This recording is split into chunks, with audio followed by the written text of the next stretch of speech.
Trust the confidence of Kane's Furniture. Pilar holds. The pitch is strike 3 called on the outside corner at 98, and Blake Snell gets his 11th strikeout. Papa John's, locally owned and operated. Crown Automotive, the better way to buy for 50 years. And Geico, 15 minutes could save you 15% or more on car insurance. Swing and a drive! Deep left field, to the wall, it's a walk-off grand slam! D-Rob comes off the bench, and he hits a slam, and the Rays win! To bring you the play-by-play of today's game, here are the voices of the Rays, Andy Freed and Dave Wills. Good evening, everyone, and welcome to Tampa Bay Rays Baseball. Along with Andy Freed, I am Dave Wills, and we are inside Tropicana Field as the Tampa Bay Rays hope to continue their winning ways with the middle game of this 3-game series against the Colorado Rockies. And Andy Freed today as Blake Snell wraps up his warm-ups down the right field line, and down the left field line, Kyle Freeland doing the same for the Rockies. We got a pretty good pitching matchup. Now, everybody around here knows about Blake Snell, coming off winning the Cy Young a season ago. Had a little bit of a hiccup in his opening day start against the Astros. Not too many people around here, I would imagine, know about Kyle Freeland. But when you talk about him, you're talking about a guy that finished last year with an ERA under 3, and when you pitch approximately half your games in Coors Field, that is impressive. And he hasn't lost since, about August? I mean, he's given his team a chance to win.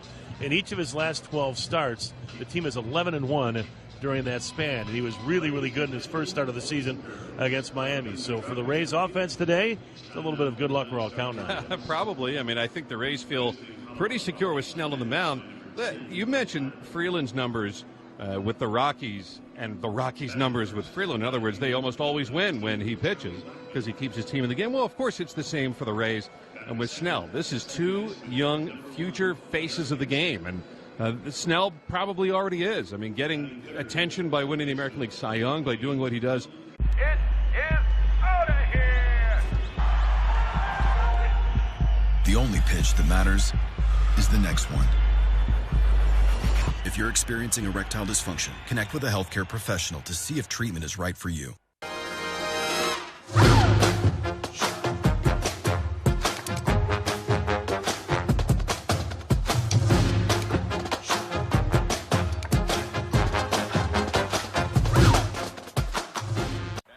DraftKings Sportsbook has same-game parlays for the NFL season. Okay, even I can do that. So what should we do? We take the underdog, the over, and both QBs over 300 yards. Smooth. I like it. No one still does that. 76% of people follow a fist bump with a boom. Wrong. Football. Hip, hip, parlay! Download the DraftKings Sportsbook app and feel the NFL action like never before. I'm so excited to be here to announce this year's Jenny Finch Empowerment Award recipient, presented by Arm & Hammer, Stephanie Vieira from Pattison RVI. Congratulations. Thank you. Arm & Hammer would like to present Stephanie with a $10,000 scholarship check for you to play at that next level. Congratulations. To run a growing business is to be on a journey. And along the ride, you'll find many challenges.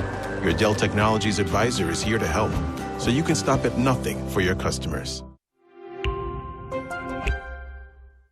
This is one heck of a script. Looking for a little bit of history tonight. Ground ball. Kim will go to first. It's their first no-hitter in franchise history. Java Joe, no-no. On the Rays Baseball Network. WTAE St. Petersburg, WBTP HD3 Clearwater, W224BE Brandon, and W237CW Pinellas Park. Again with Andy Freed, I am Dave Wills. Our engineer at the ballpark today is Frank Glover. Derek DuBose and Tom Ponzo back at our studios in Tampa, Florida. Our booth concierge today is Greg Bogos. The Rays and Rockies are getting ready to go here on this Tuesday night. Still some time to get out here and check out a little Major League Baseball as the Rays try to make it 5 wins in a row. We'll take a break, come back, and get you ready as we'll take a look at the Republic Bank starting lineups, our Canes pitching preview, and the first pitch just around the corner right after this on the Rays Baseball Network. Seems like every wireless carrier claims they can save you money, but their admin fees, line access fees, and extra taxes can really add up. With Spectrum Mobile, what you see is what you get. No added fees or taxes. Get our By the Gig plan for just $14 a gig. That's it, $14 per gig. And it includes free talk and text nationwide, plus Canada and Mexico. Go to SpectrumMobile.com or find a store near you. Visit SpectrumMobile.com for offer restrictions and details. Enjoy the benefits of being a Rays season ticket holder with the Republic Bank Draft Room, the premier destination area at Tropicana Field, exclusively for season ticket holders. The Republic Bank Draft Room blends hospitality and comfort with special access, live entertainment, discounted and signature food items, featuring pregame activities like player photo opportunities, celebrity meet and greets, live music, and baseball-themed games. It's the ideal place to socialize with other season ticket holders. To learn how you can become a Rays season ticket holder, just call 888-FAN-RAYS today. It is out of here! The only pitch that matters is the next one. If you're experiencing erectile dysfunction, connect with a healthcare professional to see if treatment is right for you.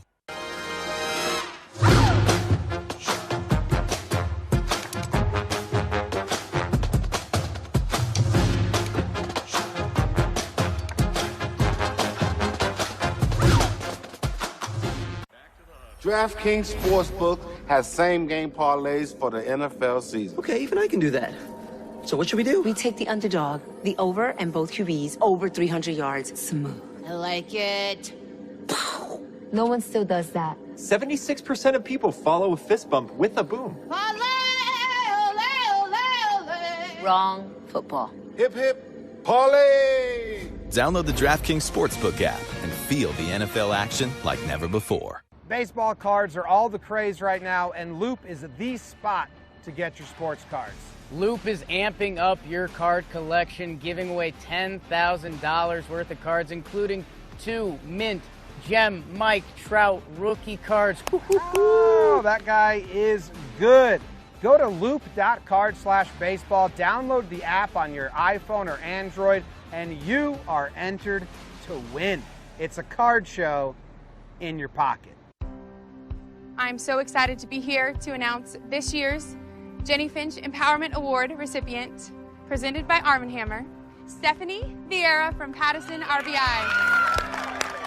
Congratulations. Thank you. Arm & Hammer would like to present Stephanie with a $10,000 scholarship check for you to play at that next level. Congratulations. Diaz, Pham, and Robertson, Garcia, Zunino, and Heredia, Adames, Kiermaier, and Arroyo for the Tampa Bay Rays, who will be facing left-hander Kyle Freeland. Those are our starting lineups, and again, they're presented by Republic Bank. It's just easier here. Our pitching preview presented by Canes Furniture, quality selection value. That's the confidence of Canes Furniture. Well, the confidence of Blake Snell got nicked up a little bit in his last start against the Houston Astros. Went 6 innings, gave up 6 hits, 3 homers. Of those 6 hits, 5 runs earned, walked a couple as well. 91 pitches. Really didn't look like he ever really established his fastball command. And his fastball velocity wasn't what we saw the majority of the time last year either. But he said it was all about sequencing. He kind of fell in love with his curveball and didn't mix in his other pitches, especially against some right-handed hitters. A changeup is a really, really good pitch. So Kevin Cash said, let's get back to the fastball, moving it up and down and in and out, and then mixing the changeup a little more often. And hopefully he will be all right. As we said, he did face the Rockies before back on July 19th of 2016. It was his 7th start of his career. And after a 2-hour rain delay to start the game, did not allow a run in 6 innings. And the only hit allowed was a 4th-inning single by the guy who will lead things off, and that's Charlie Blackmon. So that's our Canes pitching preview, quality selection value. That's the confidence of Canes Furniture. Will Little's going to be calling the balls and strikes today. Joe West is over at first base. Eric Cooper at second, and Andy Fletcher is over at third. Take a look at defensive alignment for the Rays. Tommy Pham is in left field. Kevin Kiermaier is out in center. Guillermo Heredia is in right. Infield third to first of Christian Arroyo, Willie Adames, Daniel Robertson, and Yandy Diaz.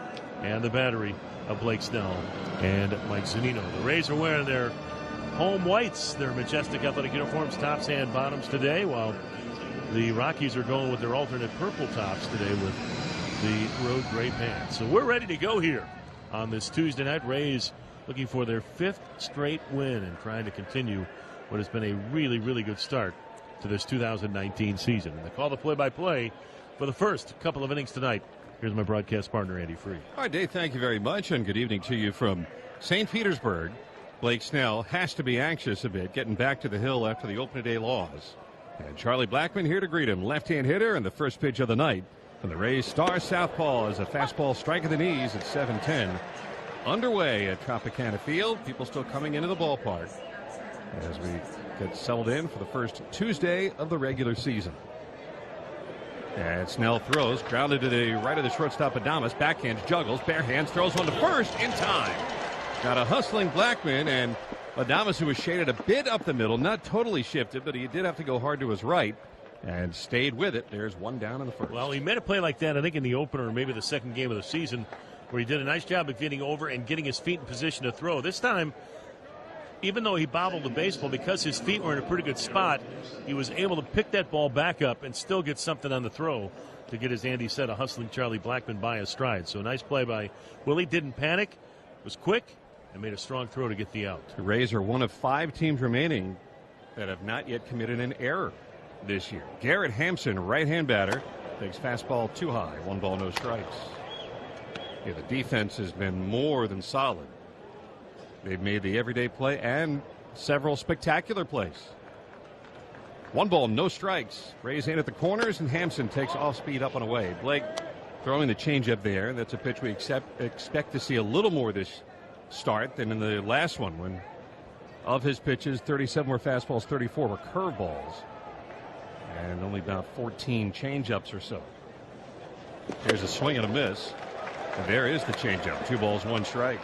Changing up early. So you like to say, Dave, that's changing up on the mindset, because what you really are changing up on, he hasn't thrown that many fastballs yet. But if you get a guy looking for a fastball and you throw him the changeup, that's exactly what he wanted to do, what he wanted to happen, and it did. You know, the fastball count at 2-1. Now he throws breaking ball, strike 2 over the outside, 2-2. Blake, as the year went along last year, seemed to have much more of a purpose to his pitches in his pitch selection, because he's got 4+ pitches. Fastball, curve, slider, change are all really quality pitches.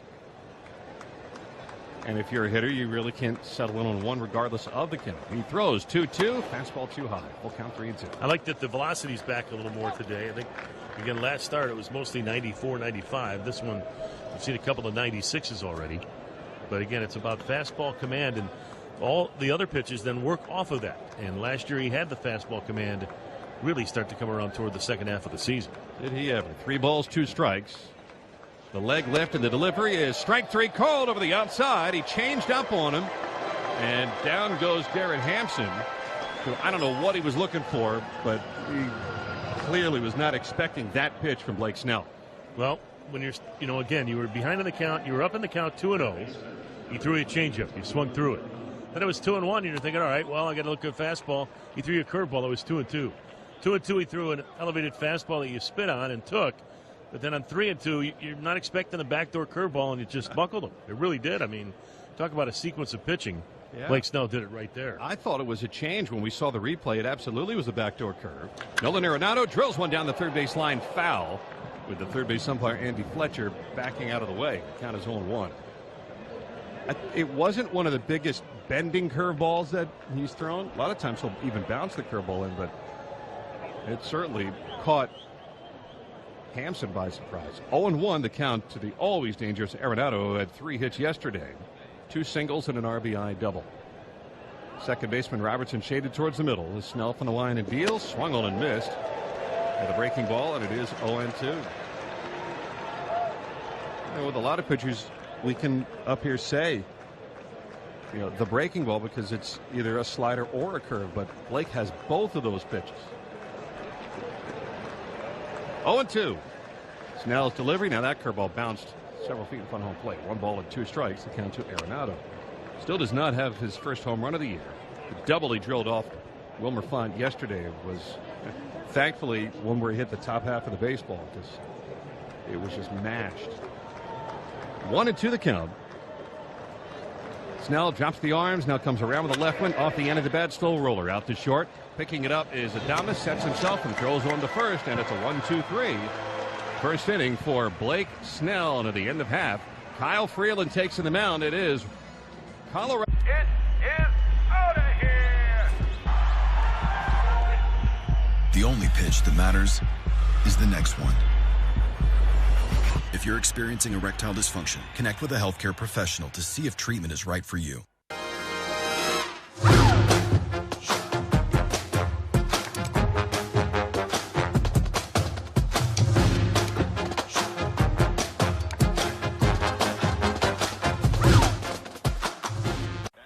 DraftKings Sportsbook has same-game parlays for the NFL season. Okay, even I can do that. So what should we do? We take the underdog, the over, and both QBs over 300 yards. Smooth. I like it. No one still does that. 76% of people follow a fist bump with a boom. Wrong football. Hip, hip, parlay! Download the DraftKings Sportsbook app and feel the NFL action like never before. To run a growing business is to be on a journey. And along the ride, you'll find many challenges. Your Dell Technologies advisor is here to help, so you can stop at nothing for your customers. Baseball cards are all the craze right now, and Loop is the spot to get your sports cards. Loop is amping up your card collection, giving away $10,000 worth of cards, including 2 mint Gem Mike Trout rookie cards. For FDIC equal opportunity lender. Geico presents 2 truths and a lie. 1, Geico could help you save 15% or more on car insurance. 2, the first cheesemakers were entrepreneurial mountain goats. And 3, it's easy to switch at geico.com. You could save hundreds. Goat cheese. Hey, this is Ryan Yarbrough. Rays Baseball continues now on 95.3 WDAE and AM 620, your home of the Rays.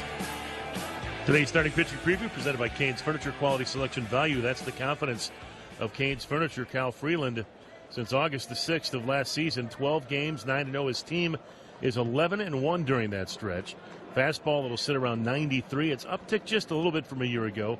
He's also going to mix in a sinker, changeup, and cutter. And drilling the first pitch, but hooking it foul, Yandy Diaz. He sat on a first pitch fastball there, out in front of it, and muscled it foul. It's 0-1. Yeah, kind of a get-me-over fastball. Unfortunate for Freeland that it didn't go fair. And third base umpire Andy Fletcher is thinking he's target practice. That's the second time he's had to get out of the way of a bullet already. It is.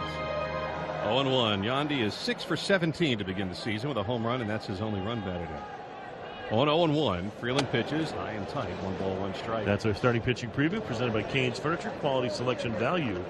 That's the confidence of Cain's Furniture. He also has been very good in interleague play, although this will be his first start against a team from the American League East.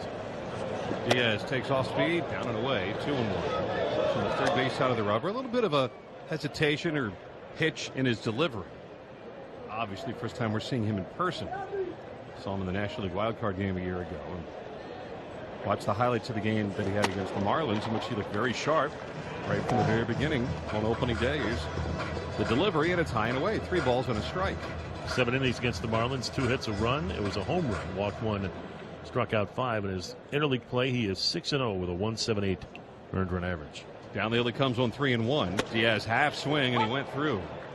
And that was a fastball there that didn't miss by much. I don't know what Yandy was looking for, but he started to check it and then couldn't pull back on the bat. Full count, 3-2. The count with Pham and Robertson to follow. Rays load up the right-handers against the lefty Kyle Freeland, who pitches low, ball 4. It's a leadoff walk, and the Rays get an early opportunity against Kyle Freeland. I asked Kevin Cash today, do you expect to keep Yandy Diaz in the leadoff spot against left-handed pitchers? And he said that's the plan moving forward and doesn't see any reason not to. He said he wants him up as often as possible because he's going to get on base a lot. He sees a lot of pitches. He can work over a pitcher, and he just did right there against Freeland. It's not like he's a huge base stealer, but he is on and will be held by Mark Reynolds. And here comes Tommy Pham, one of the 3 Rays hitters that have some experience against Freeland, although not much. Right-hand batter, and he takes a strike over the knees, inside corner, 0-1. He, along with Guillermo Heredia and Avisail Garcia, have limited experience against Freeland. Tommy went 2 for 3 against him as a Cardinal. Had a home run against him as well. Freeland sets and throws, up and in, 1 ball, 1 strike. But a lot of cutters, and throws the 4-seam fastball also, and will sink it.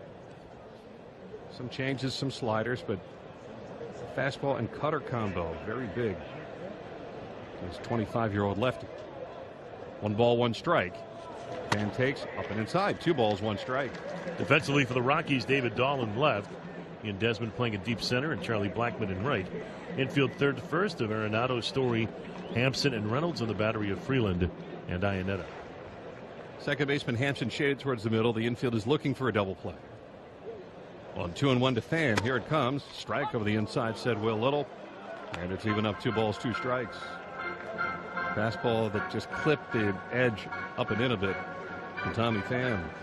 Tommy 0 for 3 yesterday, but did draw a walk to keep his on-base streak alive. 37 consecutive games going back to last year. 2-2 the count, the stretch. Freeland throws, jammed it, looked like the cutter, and he fouls it straight down. 2 balls and 2 strikes. 4th in the National League in Cy Young balloting last year. The second Rocky pitcher to finish in the top 5. Ubaldo Jimenez in his great year of 2010 finished 3rd. You know, the Rockies to this point have never had a 20-game winner. Freeland at some point could become that guy. Ubaldo won 19 games. Of course, the Rays, who are, 6 years younger than the Rockies, have had 2 20-game winners. But Colorado's never had one. 2-2 the count. Here it is. Pham swings and misses, strike 3. And Pham retired on something that had a little hook at the end to it. Might have been a little cutter. I'll throw that a good percentage of the time, and 88, 89 miles an hour to boot with some movement. That's probably what it was. A cut that stayed underneath the swing plane of Tommy. It did. He swung over top of it. All right, so Yandy Diaz at first with 1 away, and no score in the bottom of the first for Daniel Robertson. And his high is 3rd in the lineup tonight. Rays are going to see some left-handers coming up, including, from what we understand, Madison Bumgarner on Sunday. But tell you what, the weather forecast for San Francisco is alarming to say the least. It's going to be opening day for the Giants on Friday. It's supposed to rain all day, and they say it could rain all weekend. There's a swing and a foul off the mask of Chris Iannetta, the catcher. Robertson behind 0-1. But as we've learned over the years, you just can't get too caught up in weather. Because who knows, it could change. San Francisco could change 3 more times by the time we get there. Think of last April when we went to Chicago and we got to the ballpark in the morning for a day game, and the field was a sheet of ice. You couldn't see any grass, and lo and behold, did we play that game on time also? I think we did. They got it all melted off, and we played a game a couple Maybe of about hours 10 minutes late, but it wasn't that much later. So these fields are good these days, and we'll just have to wait and see what happens out west. 0-1 the count here to Robertson. Diaz with the lead, and Freeland, his pitch looked like it slipped, went well outside. 1 ball and 1 strike. Matt Quatrero coaching third as Rodney Linares, the Rays' third base coach, is still on the mend, and we understand it could be for a little while with the left calf strain. Ozzie Timmons, of course, still coaching first. 1 ball, 1 strike. Robertson chops one to the right side, and diving to his left as Hampson can't get it. The second, and rounding it now, holding is Yandy Diaz, and he came up a little limp there at second base when he put on the brakes. It's a base hit for Robertson and 2 men on with 1 out, and let's see if Yandy Diaz is okay at second base. He was really, really thinking about trying to turn the Jets on and go, and then I don't know if he picked up Matt Quatrero over there at third base or if he just tried to hit the brakes, but he did limp back to the bag a little bit, and hands are on knees, and nobody from the Rays is out to take a look at him yet, but he's trying to work around whatever he did. Might have twisted an ankle or jammed an ankle or something, and seems to be all right. He's taking a lead at second base, so he's staying in the game. He is. Hands on hips as he creeps away from second. Healthy lead for Robertson at first, and it's 2 on, 1 out for Avisail Garcia. Hitting cleanup today is the DH. Freeland, third base side of the rubber, glances back to second, now pitches to Garcia, and a fastball called strike 1. A high strike call there, and it's 0-1. Garcia 0 for 3 career against Kyle Freeland back when he was with the White Sox. And that'll be something kind of cool to see for Avisail Garcia returning to the White Sox, where he's had his best success as a big leaguer. And I would think we'd get a nice reception back on Chicago's south side. 0-1 to Garcia. Freeland on top and throws. Half swing and a miss. That's a soft-looking cut there, and that's looking fastball and getting a slider that bounced in. And that looked like a hitter that's unfamiliar with that pitcher. Because for Garcia, who takes a pretty healthy rip up there. That was like a 3/4 swing. 0-2 the count to Avi, who to this point is 2 hits and 11 trips. 1 double, no runs batted in yet. 0-2 with 2 on, 1 out, no score first inning. Freeland gets the sign from Iannetta. The leg kick, here he comes. Breaking ball in the dirt, bounces off to the right, and the runners advance. Diaz down to third and up to second goes Robertson, and that, of course, takes away the double play chance. Somewhat newsworthy, too. Freeland, only a couple of wild pitches all of last year.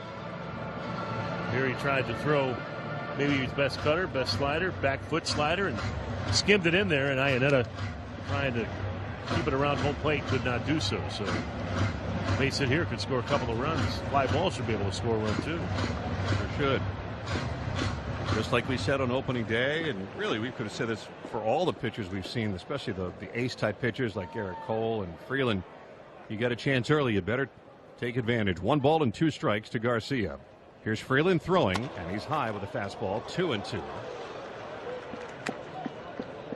The Rays really do shuffle the lineup a bit against lefties. In particular today, when Robertson moved up, Garcia moved up, Zunino has been hitting down in the order. He's up to 5th. Guillermo Heredia in there for the first time in that spot in the lineup. 2-2 the count with second and third, the infield back. And here it comes. He is high, and it's full 3-2, and they're making him work a little bit early on. 3 balls, 2 strikes to Avisail Garcia. And Desmond plays a very deep center. Looking out at him, he's a couple of running strides from the warning track. A lot of room here for Garcia with the infield back, and the 3-2 delivery to him. Low and away, and from 1-2 he earns the walk, and the Rays have loaded the bases. The Rays have 3 base runners in this first inning. If you just go back to what he did against Miami in 7 innings, he gave up 2 hits and a walk. Now, I'm not sure if anybody else reached base on anything else, but he's in more trouble here in the first inning than he was probably in all 7 innings against the Marlins. And we say this many, many times throughout the year. When you've got a very, very good pitcher on the mound, it really behooves you to get him early before he gets settled in. And right now, Freeland is there for the taking if Mike could break his 0 for the season. Yeah, he's looking for his first hit as a Ray, and his first run batted in. 0 for 9. Middle infield looks to turn 2. The pitch to Zunino. Low and inside. It's 1 ball and no strikes. That fastball coming in at 93. It's his hardest of the night so far. Over 22 pitches here in the first. It's Yandy Diaz at third base. Daniel Robertson at second. And Avisail Garcia at first. Outfield deep and straight away. Hampson at second. Cut a bit towards the center of the diamond. 1 ball and no strikes to the Stockley built Zunino, who swings and rolls one towards third. Arenado's got it. He's coming home. They have the out. Throw back to first. Not in time. I thought they had a chance to turn more of a conventional 5-4-3 double play, but Arenado did make the play at the plate, squeezing off that run, and the bases are loaded with 2 down. Wasn't an easy throw, but a guy who's won multiple Gold Gloves sure made that play look a little bit easier. Just off-balance throw with a little something on it, and was able to take care of the lead run. I thought you're right. I mean, I think if he goes to second base, they got a pretty good chance of turning 2 because Garcia wasn't quite on the bag at second base yet and probably would not have disrupted any kind of a turn.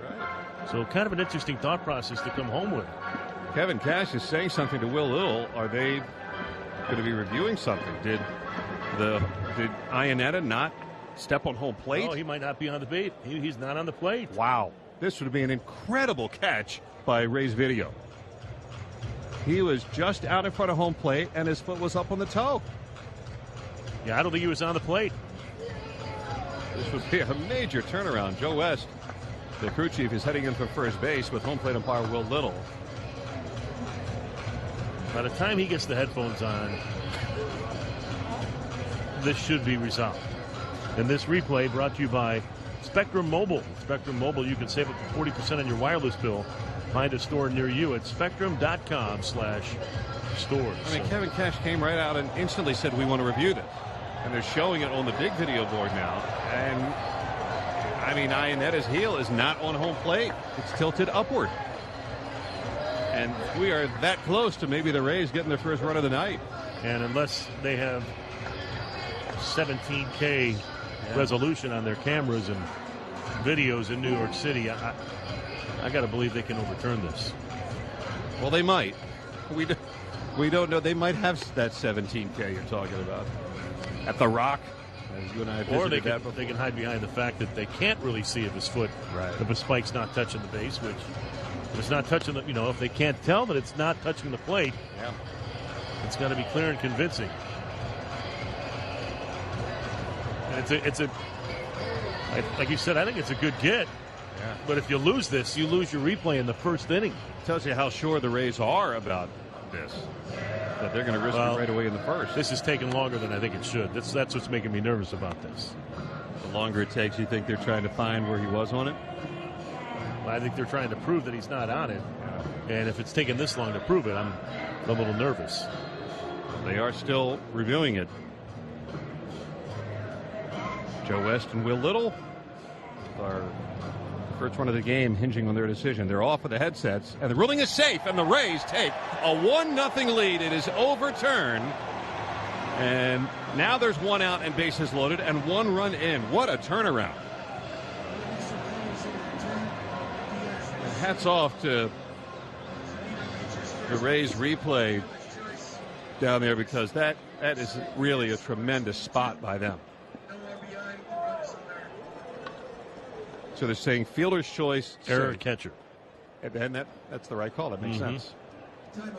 No RBI for Zunino, but the Rays lead 1-0. Bases are loaded for Guillermo Heredia, who slices one foul down the right field line out of play. 0-1. And that official scoring decision brought to you by the Crown Automotive Group, the only official automotive dealerships of the Tampa Bay Rays. So that's a good catch by the guys downstairs. I'm not sure that's one that anybody's going to the phone to say, hey, check it for sure. But kudos to the guys downstairs, and if one of the coaches did catch it, that's a great catch. Sure is. Well, 0-1 to Heredia. Fastball on his hide. 1 ball, 1 strike. So the Rays have gotten a run. And it's Robertson at third base, Garcia at second, Zunino at first. And if I'm not mistaken, the Rays video is like 3 for 3 so far here in this homestand. 1 ball, 1 strike. Freeland ready and pitches. Heredia takes up and outside. 2 balls, 1 strike. I know we got a new video guy now. I think Jeremy Sowers for opening day was still sitting in with the guys. He and Chico were together for a number of years, but I thought we added a new guy this offseason because Jeremy was moving more into the front office. 2-1 the count to right-hand batting Heredia. Runners lead, and the pitch, line drive down the left field line. That gets in for the base hit. In to score is Robertson. Garcia right behind him. It's a 2-run single for Guillermo Heredia, and the Rays have a 3-0 lead right away in the first.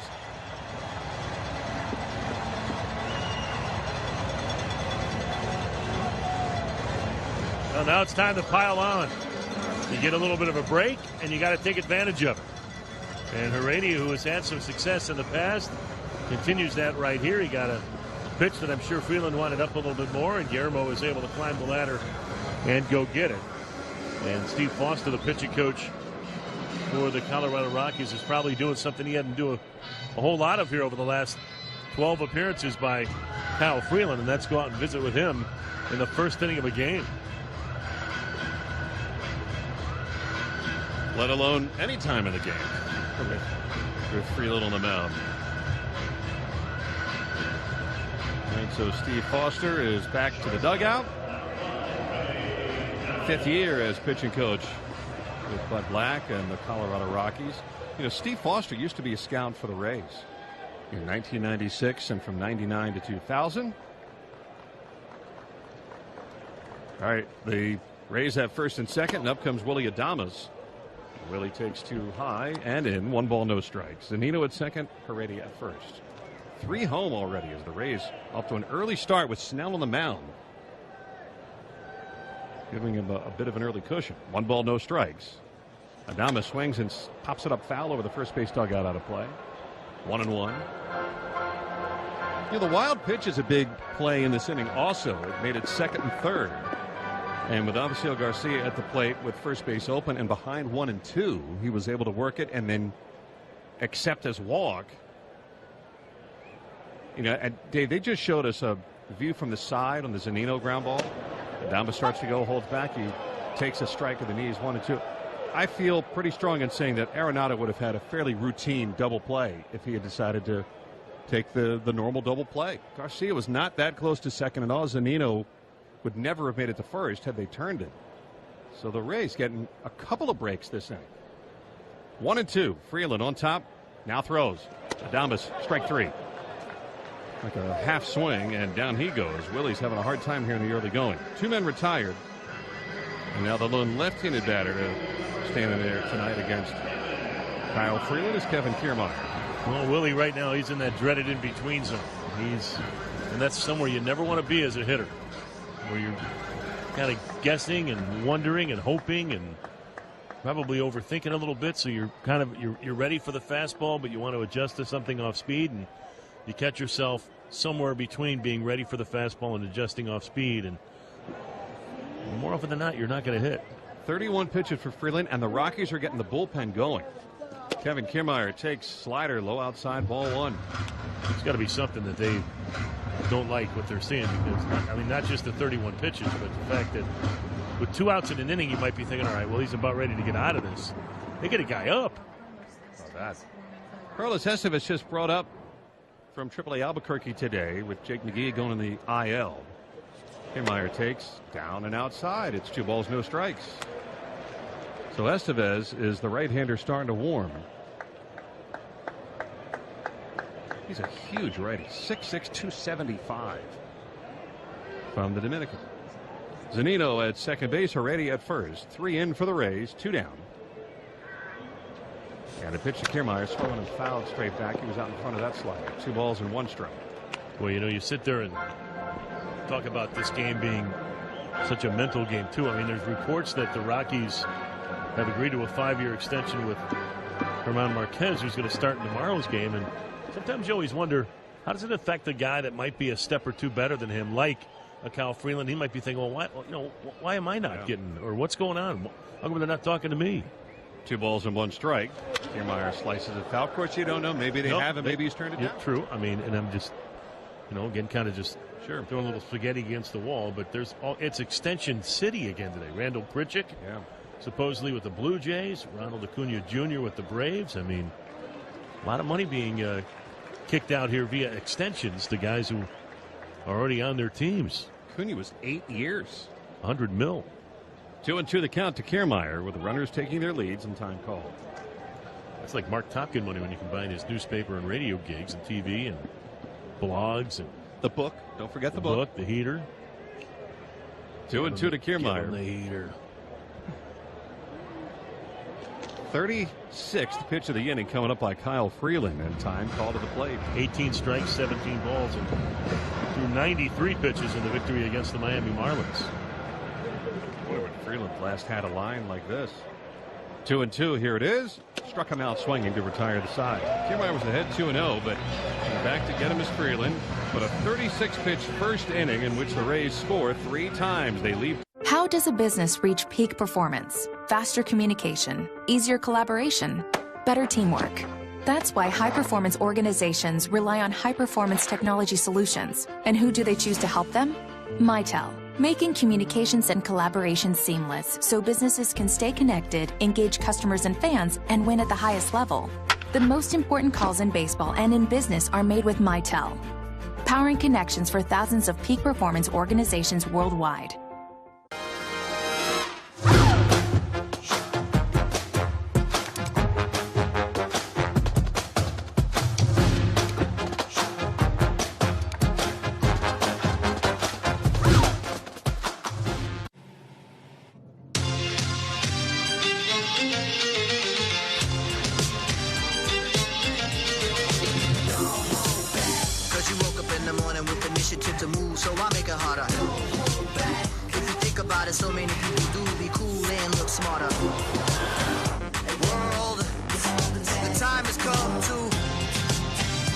Michelin keeps innovating so the world can move in better ways.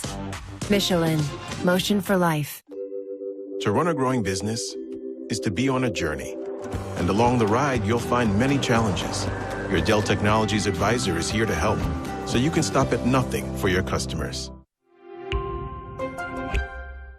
You don't become the official partner of MLB and NASCAR if you aren't the strongest and the fastest. Blue Emu's unique formula with emu oil offers relief when you're training to win. Blue Emu Super Strength. It works fast and you won't stink. Official partner of MLB and NASCAR.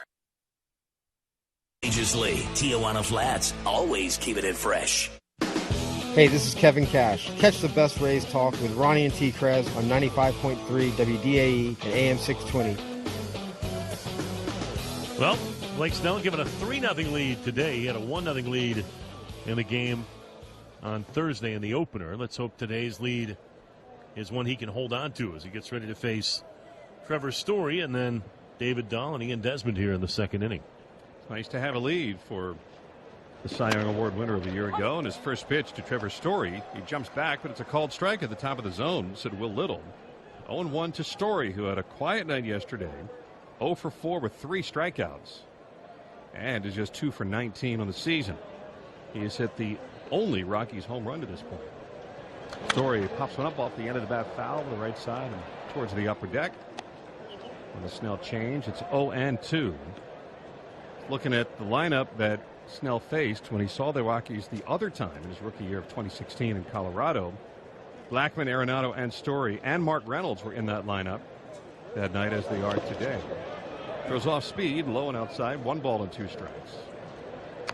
But the Rays jumped out to a big lead for him that night also. They got 1 in the first, 5 in the third, another in the fourth, cruising to a 10-1 win. That was the night that Evan Longoria hit one out of Coors Field on a bounce into the parking lot. Story takes off speed, low and inside, 2 balls, 2 strikes. The lineup for the Rays that night included Logan Forsythe and Brad Miller and Corey Dickerson and Evan and Steve Pearce was in the lineup that day. Snell throws fastball inside. I'll pay for your dinner the rest of the year if you can tell me who played right field for the Rays that night that Blake Snell pitched against Colorado. In 16? In 16. 3-2 the count. Snell to the plate, got him swinging. He got him reaching on a changeup down and away, and Snell with a second strikeout. Fan Story, 1 gone. I would be so stunned. I remember we were stunned when we put it in. I remember being stunned. They're showing some highlights of it. I'm wondering if they show the right fielder. Am I going to owe Dave dinner the rest of the season? Let's see. Right field that day. I know we were trying to kind of hide the guy. It's true. You're getting closer. David Dahl, left-hand batter, rolls one on the ground right to the second baseman Robertson, waits for the slow hopper and throws to first.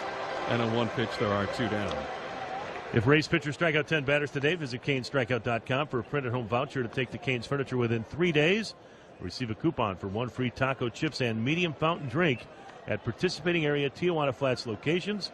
Restrictions apply. Visit CaneStrikeout.com for more information. That player that night had a good night also. He went 1 for 2, drove in and scored a couple of runs. So everybody seemed to have a good night that day. Rays beat Tyler Chatwood in that one. And what was his first initial? See, that might give it away. Really? I'll do it, though. Oh. Here's Ian Desmond. Right-hand batter, and he takes a strike at the top of the zone. No, you missed me.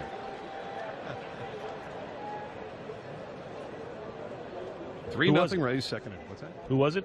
Oswaldo Arcia. He wasn't with us that long. No, not very long.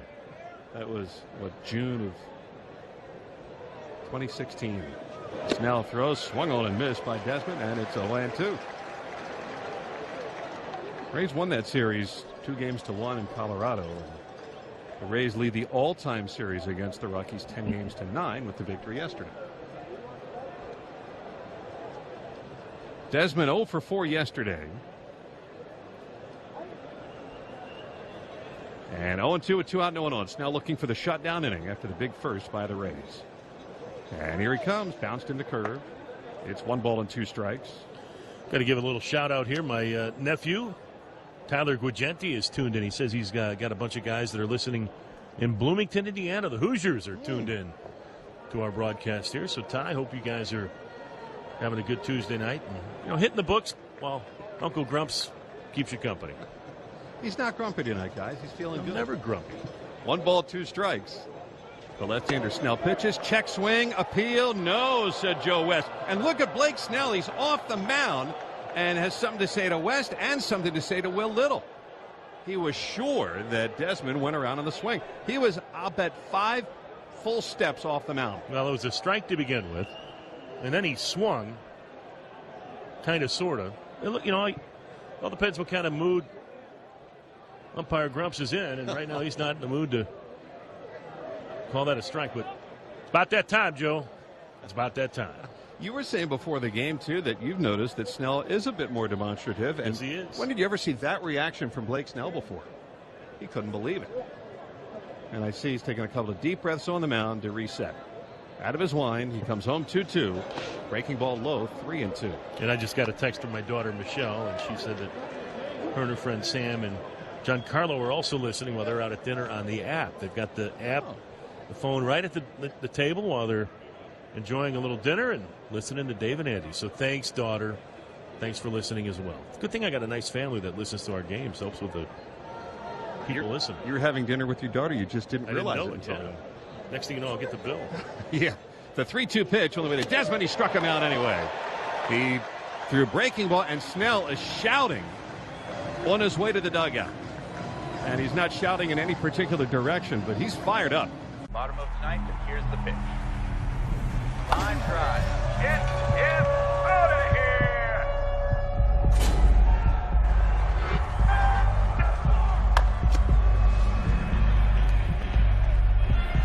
The only pitch that matters is the next one. When it comes to your health, what you do next matters most. If you're experiencing erectile dysfunction, connect with a healthcare professional to see if treatment is right for you through Roman, official partner of Major League Baseball.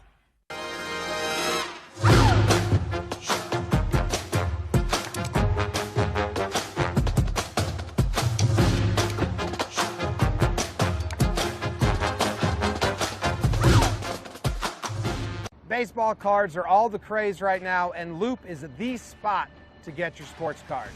Loop is amping up your card collection, giving away $10,000 worth of cards, including 2 Mint, Gem, Mike Trout rookie cards. Oh, that guy is good.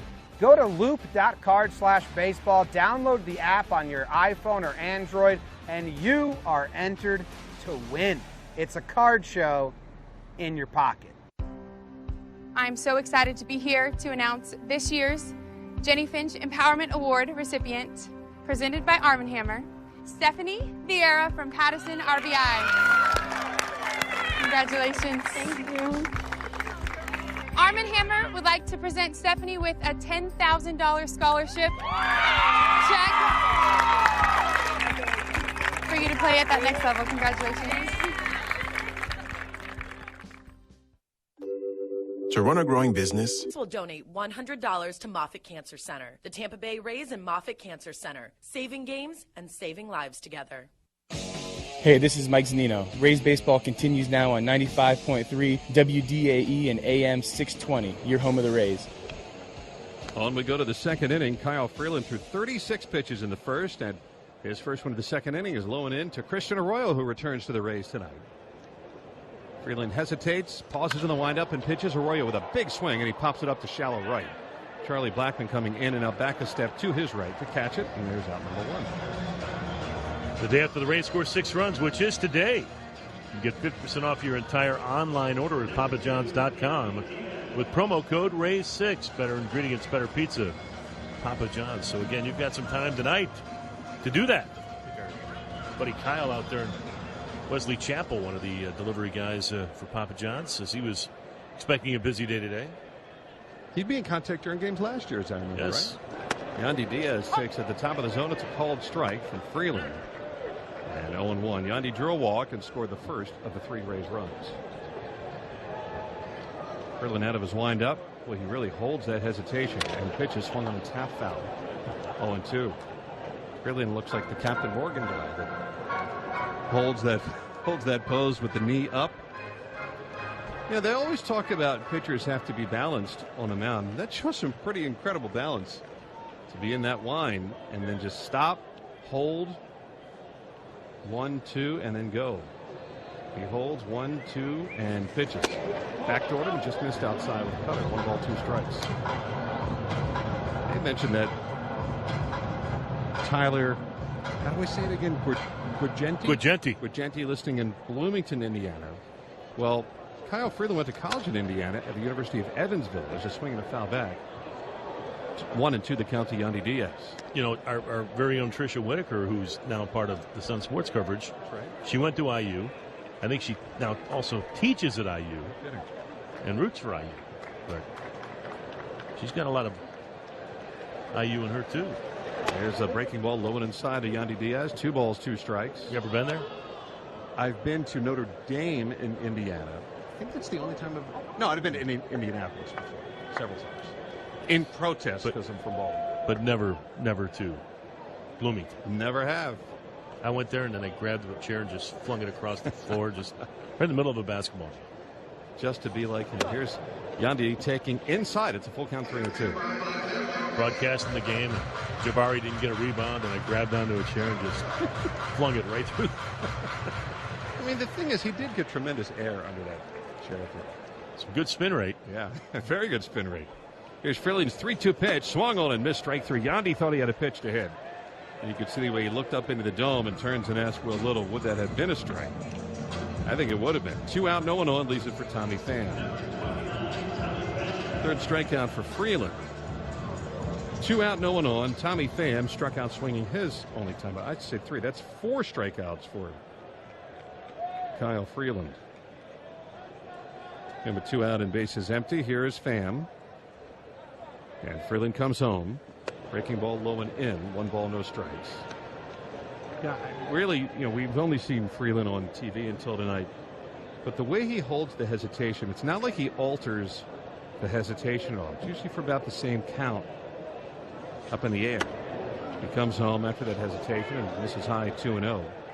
A lot of the times that's for pitchers to kind of gather themselves and make sure everything is at the right point, more so than trying to deceive the hitter. Freeland delivers, and he's got a strike to Pham over the outside, 92-mile-an-hour fastball. 2 balls and 1 strike. Tyler Glasnow ditched the hitch after spring training, and his is more about getting the mechanics right and in line more than deceiving the hitters. Here's Freeland whining and throwing at the knees, called strike 2. Now take a guy like Marcus Stroman, who we'll see quite possibly on the road trip coming up in Toronto. He alters the time of the delay, and it does work to deceive the hitters. Here's Freeland in the 2-2 to Pham, 2 low, full count 3-2. And that right there is 50 pitches over 1 2/3 innings for Kyle Freeland. And not be able to go that deep tonight. 3-2 if looks like a pinch hitter on deck, and the pitch is low, ball 4.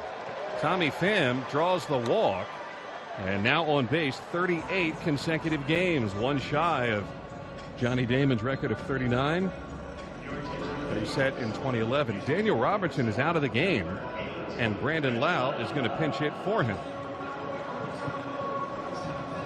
You run back in your mind, when could something have happened? Maybe running around the bases, because I surely didn't see anything in the field. Boy, that infield depth we raved about through spring training is really getting tested early. Let's hope Robertson is okay. Brandon Lau swings and misses. It's 0-1.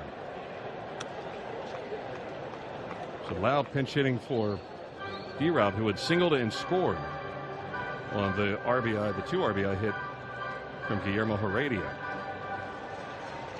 So now Duffy on the IL, Wendell on the IL, and Robertson out for some reason, and I'm sure we'll find out just as soon as possible. I just happened to look over when Pham was ready to get the 3-2 pitch and saw it on deck hitter was not who we expected. Lau waiting on 0-1. Homered had 2 hits yesterday, and he takes slider low outside. 1 ball and 1 strike. Brandon connected for an opposite field home run yesterday and then had a follow-up single later on. So his bat looked to bust loose a little bit. For a long offer to start the season. 1 ball, 1 strike. Pham with the lead at first. The pitch swung on and missed. Strike 2, 1-2. Freeland, not surprisingly, is extra tough against lefties. Lefties last year hit 185 against him. And in the second half, they hit 100. 5 for 50. Pham runs. The pitch swung on a missed, strike 3. So Lau is retired. I imagine he'd go out to second base. Freeland is through 2, and he has struck out 5. We're done with 2. We go to the third. It's Rays 3. To run a growing business is to be on a journey. And along the ride, you'll find many challenges. Your Dell Technologies advisor is here to help, so you can stop at nothing for your customers.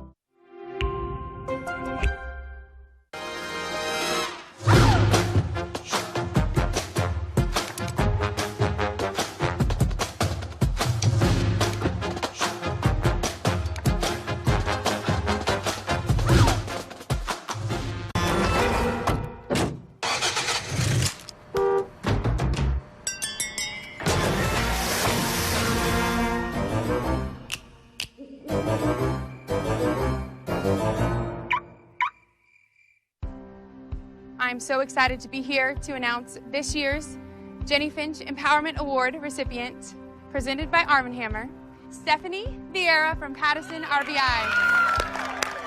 Congratulations. Thank you. Arm & Hammer would like to present Stephanie with a $10,000 scholarship check for you to play at that next level. Congratulations.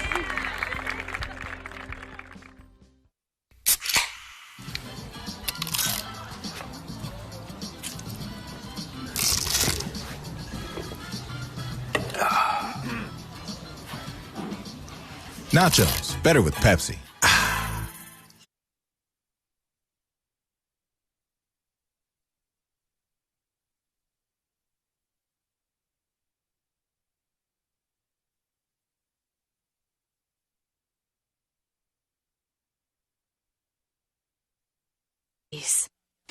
Hi, this is Mike Zanino, and for the best Rays conversation, listen to the Ron and Ian Show weekday afternoons at 3 on 95.3 WDAE and AM 620, your home of the Rays. Brandon Lau is still in the game at second base. And when we find out anything about Daniel Robertson, why he was removed, we will be sure to pass it along to you. We go to the third, Rays up 3-0.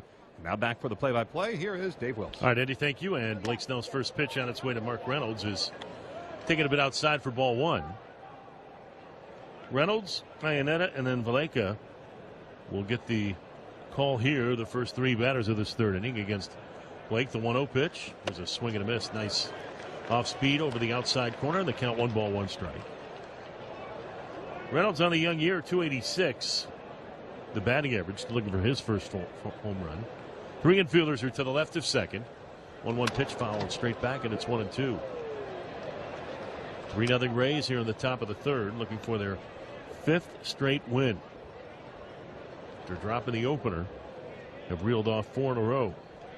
And you talk about how sometimes you forget about what happens and you just remember the season as a whole. At the end of the year, there's a swing and a grounder foul to the third base side. Doing some of the research on the game notes today. The last time the Rays were alone in first place at least 5 games into a season, I would have thought you had to go back to maybe 2012 or 2013. It was actually June 27th of 15 as there's a swing and a foul back to the screen, and we'll do it again. Rays were 42-34 on June 27th of that particular season, the 2015 season, and had a half game lead, but then it kind of crumbled on them, and a second half that they really struggled during, and at the finish of that season, 80-82. A 1-2 pitch bounced in, and it's now level to 2 balls and 2 strikes. Joey Butler was leading the way back then. He had the first half of his life.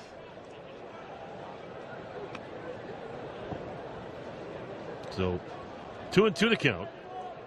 Again, Iannetta waiting in the on deck area. Snell gets the sign, and the pitch on its way to Reynolds, and that's outside. The count goes full. 3 balls, 2 strikes. We owe you an ID. We'll get to it after this at bat to Reynolds.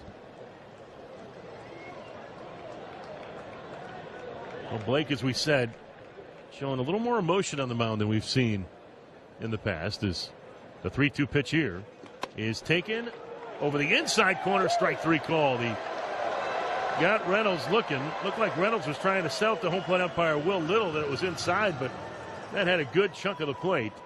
And it's called a strike, and that's the out to start this third inning. Before Chris Iannetta comes to the plate, let's take 10 seconds for stations to identify themselves on the ring. WDAE St. Petersburg, WBTP HD3 Clearwater, W224BE Brandon, and W237CW Pinellas Park.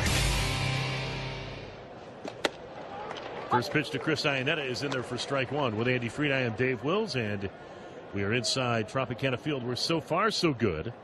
Rays have a 3-0 lead. Frank Lover's our engineer. Derek DuBose and Tom Ponzo back at our studios in Tampa, Florida. And that pitch a little bit low on the count down, 1 ball, 1 strike. Greg Bogos is our booth concierge today. Infield playing him to pull, but they don't put a shift on. As Snell's pitch is swung out and missed. The changeup we didn't see a lot of in that game against the Astros. He's put it on display a couple of times already in this one. And it's been working rather nicely in the count, 1 ball, 2 strikes. Outfield giving us some room in left center. The pitch. Check swing didn't matter. Strike 3 called, and that is out number 2, and that's already 5 strikeouts for Blake Snell. 2 gone. He only had 3 against the Astros, and he is climbing the strikeout column. Well, Duke Energy is proud to support the Rays and Tampa Bay area veterans. For every Rays win, Duke Energy donates $1,000 to area agencies working to support our veterans. Duke Energy is powering Florida with more than just energy. So with 2 outs and the base is empty, at the like of the batter, and making his first appearance of 2019. The first pitch to him is over the outside corner for strike 1. Right-handed hitter. Last season played in 68 games at $156 with a couple of homers. The 0-1 swing and a miss just blew it by him at 96, and it's 0-2. The good number TV just showed 7 of 9 first pitch strikes for Blake Snell. When he's doing that, and he can mix in his entire arsenal, he's really, really tough to hit. Now the lefty ready, the 0-2 pitch. Swing and a miss. He struck him out. Blake Snell strikes out the side here in the third as he's retired the Rockies in order so far in this one. We'll go to the bottom half. It is out of here. The only pitch that matters is the next one. If you're experiencing erectile dysfunction, connect with a healthcare professional to see if treatment is right for you.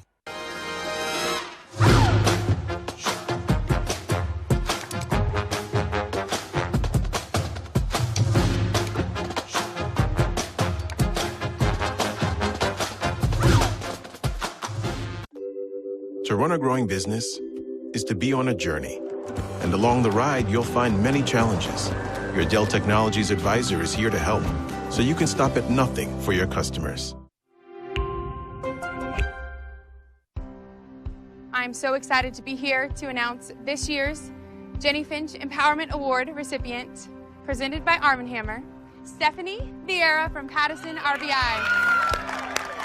Congratulations. Thank you. Arm & Hammer would like to present Stephanie with a $10,000 scholarship check for you to play at that next level. Congratulations. We get asked a lot, so what makes Misfits Market different? We help farmers by rescuing excess fruits and veggies, because almost half of what gets harvested never gets eaten. We deliver the organic produce grocery stores won't take, stuff like perfectly great apples. Some are too big, too small, or just sort of funny looking. Grocery store apples are eerily similar and hang out with middlemen or in stores for months at a time. Help fight food waste by getting sustainably sourced groceries straight to your door, occasional chuckle included. Get started at misfitsmarket.com.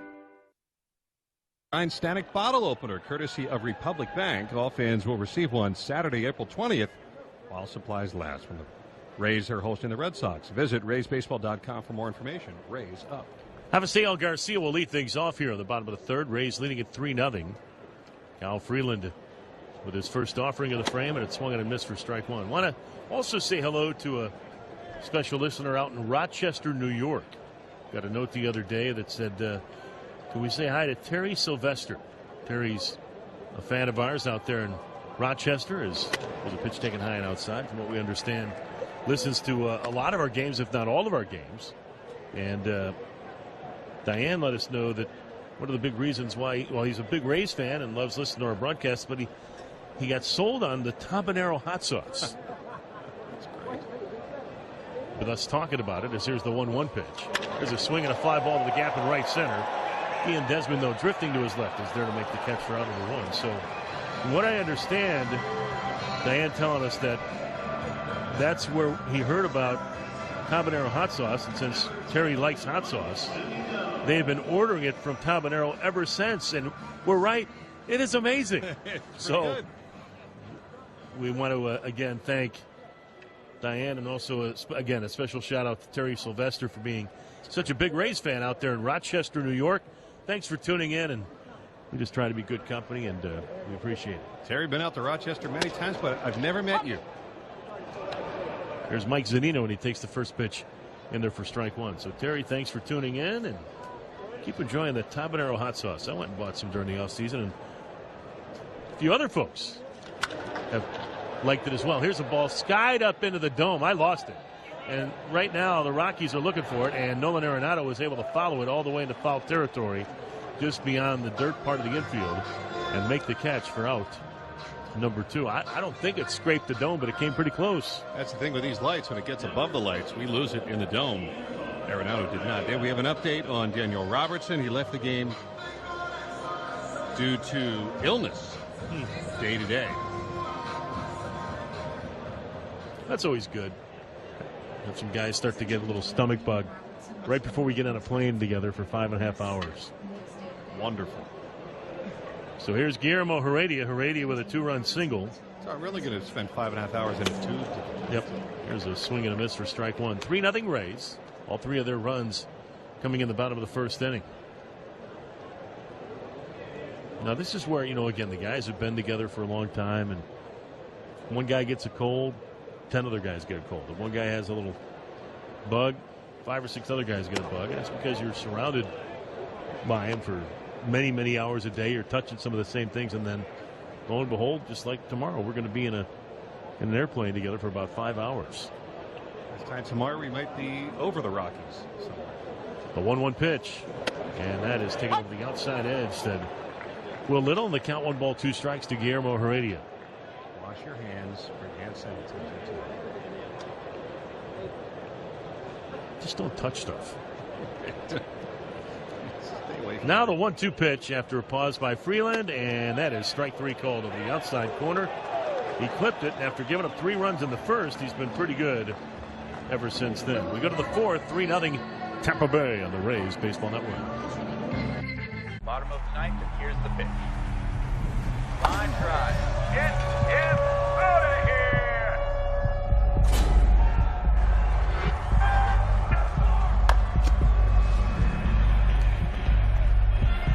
The only pitch that matters is the next one. When it comes to your health, what you do next matters most. If you're experiencing erectile dysfunction, connect with a healthcare professional to see if treatment is right for you through Roman, official partner of Major League Baseball. To run a growing business is to be on a journey. And along the ride, you'll find many challenges. Your Dell Technologies advisor is here to help, so you can stop at nothing for your customers. Baseball cards are all the craze right now, and Loop is the spot to get your sports cards. Loop is amping up your card collection, giving away $10,000 worth of cards, including 2 mint, gem, Mike Trout rookie cards. Oh, that guy is good. Go to loop.card/baseball, download the app on your iPhone or Android, and you are entered to win. It's a card show in your pocket. I'm so excited to be here to announce this year's Jenny Finch Empowerment Award recipient, presented by Arm & Hammer, Stephanie Vieira from Pattison RBI. Congratulations. Thank you. Arm & Hammer would like to present Stephanie with a $10,000 scholarship check for you to play at that next level. Congratulations. This is Willie Adames. The Rays Baseball continues now on 95.3 WDAE and AM 620, your home of the Rays. The totals through 3: Rays 3 runs, 2 hits, no errors, and 3 left. Rockies, no runs, no hits, 1 error, nobody left. They've yet to get a man on base against Blake Snell, 1 time through the order. So as we go to the 4th, it'll be Blackman, Hampson, and Arenado. And the first pitch from Blake is taken over the inside corner for strike 1. First pitch curveball to Charlie Blackman. Grounded to shortstop, leading off the top of the first inning today. So second time through the order for Colorado against Blake. As the lefty ready to go, left on left in the pitch. Check swing, and he did not go. And the count evening up with a ball and a strike. Blake struck out 6 of the 9 men first time through. And then the other 3 just grounded out. So nobody's been able to get a ball to the outfield yet. The 1-1. Swing and a miss. It's 1-2. Chris just said that Blake hasn't gone. So he just jinxed it? No, but I'm going to blame him. So 1-2 the count. Outfield giving Blackman some room in right center as Blake begins the wind, and the 1-2 pitch on its way. Swinging a foul straight back. Just got a piece of 95. Our fine producer, Chris Miller. Yankees have a 1-0 lead over Detroit. That game in the top of the 6th inning in the Bronx. They're using DJ LeMahieu, the former Rockies second baseman, as their third baseman, with Miguel Andujar going on. 1-2 pitch, swung and a miss to the ball down in the dirt. Zunino down to gather it in and then tag out Blackman for out number 1 here in the 4th. It's already 7 strikeouts for Blake Snell. 3 more to go, and you get 1 free taco chips and medium fountain drink at participating area Tijuana Flats locations. Visit canestrikeout.com for more information. So 1 out here is Garrett Hampson. Strikeout looking his first time. How quick is that Yankee-Detroit game? They started at the same time, right? No, they started earlier. They started earlier? I think early in the season, the Yankees are starting games, I think it's at 6:30. Is it at 6:30? Corners are up for the Rays defensively, and the first pitch in there for strike 1. Toronto and Baltimore no score. Toronto right now being no hit. They traded Kevin Pillar earlier today and then signed Randall Grichuk to an extension. That's kind of an interesting day. 0-1 pitch missed tying outside. The count is level at a ball and a strike. Houston and Texas just underway, no score. That's just again kind of a quick look at our out-of-town scoreboard brought to you by our friends at Visit Tampa Bay. An update. April, May weekday home game. The Yankees are starting at 6:35. Now the 1-1. Swinging a foul back. So that must be like Monday through Thursday then or something, right? Yeah, I think so. Right. And then tomorrow they're playing the Tigers at 4 o'clock. Getaway. Getaway day for the Rays tomorrow. It's a 1:10 start. Charlie Morton against German Marquez, and then the Rays fly to San Francisco. The 1-2 pitch ripped down the left field line, but it's going to go foul. Rattled around down there in the Hard Rock Cafe area. So Blake with a new baseball, and the count stays at a ball and 2 strikes. Weather a little bit of an issue. Andy Freed's been telling me as he looks into his weather crystal ball. Pumped up about the weekend. You know, a sucker for ballparks, and we haven't been to San Francisco yet, and really looking forward to it. But really be an issue. 1-2 pitch, swung at and missed, strike 3, and so that's another strikeout for Blake. It's his 8th strikeout, and it's also now 6 strikeouts in a row for Blake Snell. 2 gone. We looked in that game in Seattle last year when they're striking everybody out early. 8 strikeout, 2 more to go. You get 1 free taco chips and medium fountain drink at participating area Tijuana Flats locations. Visit canestrikeout.com for more info. So 2 outs and the base is empty. And here's Nolan Arenado. He is grounded to short in his only at bat. 3-0 Rays. We're in the top of the 4th inning. And Arenado looks at the first pitch and takes it a little bit low for ball 1. We mentioned about Arenado. He might be one of those guys that, you know, being that he's on a National League team and plays in Colorado, you don't get the notoriety or at least the coverage out east like maybe a Nationals team or a Mets team or even a Braves team will get. There's a pitch taken low and outside. It's 2 balls, no strikes. But here is a guy that has had 6 consecutive Gold Glove awards 4 consecutive Silver Slugger Awards. And how about this? Has finished in the top 5 of NL MVP 3 years in a row. Taps this one on the ground to the right side. Brandon Lau scoops it up and throws to first, and that will retire the side here in the 4th inning. Blake Snell has retired everyone that he has faced, and Arenado finally put a ball in play. To the bottom of the 4th we go. Rays 3, Colorado nothing on the Rays Baseball Network. If you've ever been in a vehicle crash, then you know the impact caused by a collision. Now imagine the force of a crash so great, people are killed. Bottom of the 9th, and here's the pitch. Line drive. It is out of here!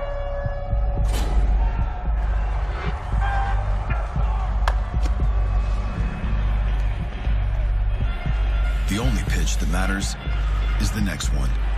When it comes to your health, what you do next matters most. If you're experiencing erectile dysfunction, connect with a healthcare professional to see if treatment is right for you through Roman, official partner of Major League Baseball. To run a growing business is to be on a journey. And along the ride, you'll find many challenges. Your Dell Technologies advisor is here to help, so you can stop at nothing for your customers. I couldn't be more thrilled to present this Jenny Finch Empowerment Award, presented by Arm & Hammer, to Michaela Stevens from Atlanta.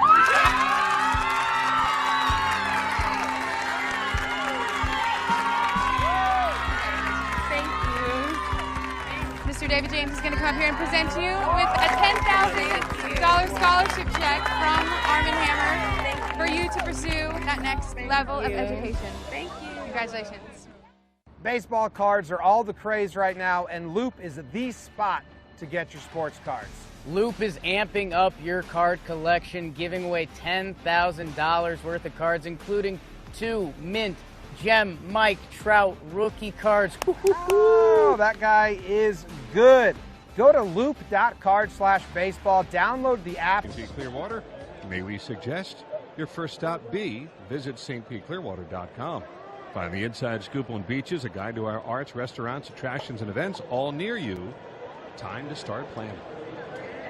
Well, the Adamas will lead things off, and he swings the first pitch and fouls it back for strike 1. It'll be Willie, Kevin Kiermaier, and then Christian Arroyo, the lower third of the batting order for Kyle Freeland, who is approaching 40 pitches in the first inning. Is at 66 with this offering here, and it's outside. 1 ball, 1 strike. Gave up 3 in the first. And you wonder how different would the inning be if his catcher, Chris Iannetta, had kept his foot on the plate. A 1-1 after a pause in the delivery, and it's grounded toward short. Trevor Story charging, has it, throws, and takes care of Willie for out number 1. The Republic Bank Draft Room blends hospitality and comfort while offering local craft beers and signature food items. Tropicana Field's premier destination area exclusively for Rays season ticket holders is the Republic Bank Draft Room. Call 888-FAN-RAYS for more information.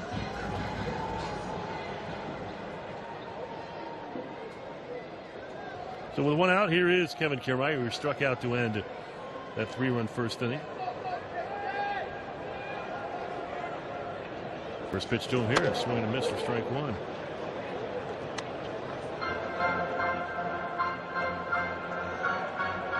Kiermaier, big part of the Rays win yesterday. As the 0-1 pitch left on left is outside, the count 1 ball, 1 strike. He had a few things to say in the postgame show. It's a good talker.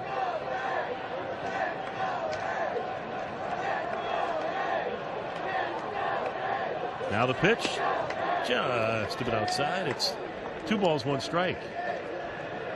Well, again, a big key is Kevin not falling in love with hitting for power. It's just to continue to just kind of hack and slash, and on occasion might just get a pitch that he can hit out of the ballpark. But talk to some scouts and they'll say he's got just enough power to get himself into trouble.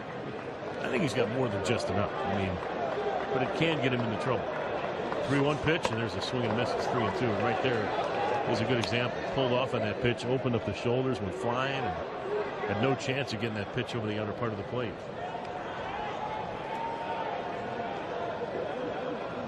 So 3-2 to count the pitch. Here's a swing and a tapper off his foot. Dribbles up the first base line, and we'll do it again. almost in reverse when you see him double over the shortstop set or hit one down the left field line or hit one back up the middle. That's usually a sign for him that he's in pretty good mechanical form and some more hits are coming. But you know, those home runs are pretty. I mean, that one he hit yesterday changed the game. So 3-2 to count to Kiermaier. One out, nobody aboard here for the Rays in the fourth inning.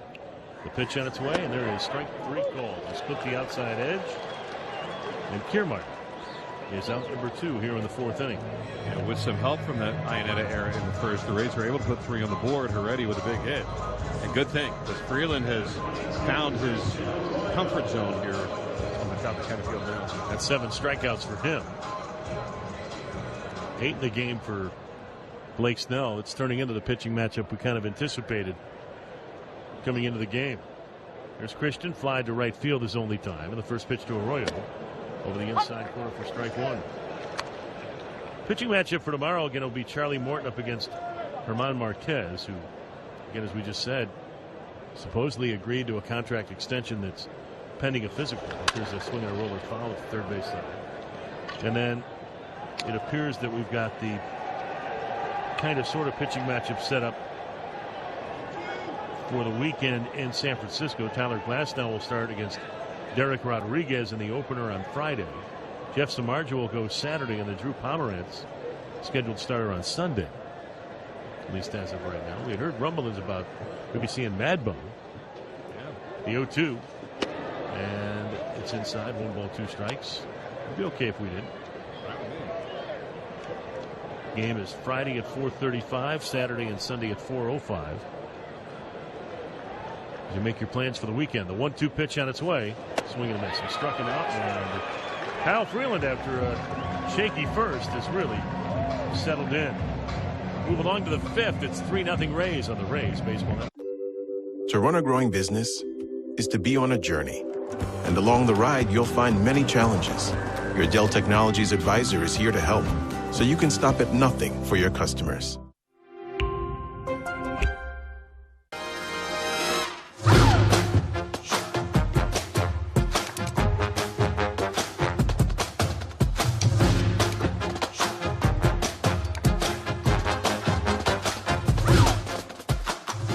Baseball cards are all the craze right now, and Loop is the spot to get your sports cards. Loop is amping up your card collection, giving away $10,000 worth of cards, including 2 Mint, Gem, Mike Trout rookie cards. Oh, that guy is good. Go to loop.card/baseball, download the app on your iPhone or Android, and you are entered to win. It's a card show in your pocket. I couldn't be more thrilled to present this Jenny Finch Empowerment Award, presented by Arm & Hammer, to Michaela Stevens from Atlanta.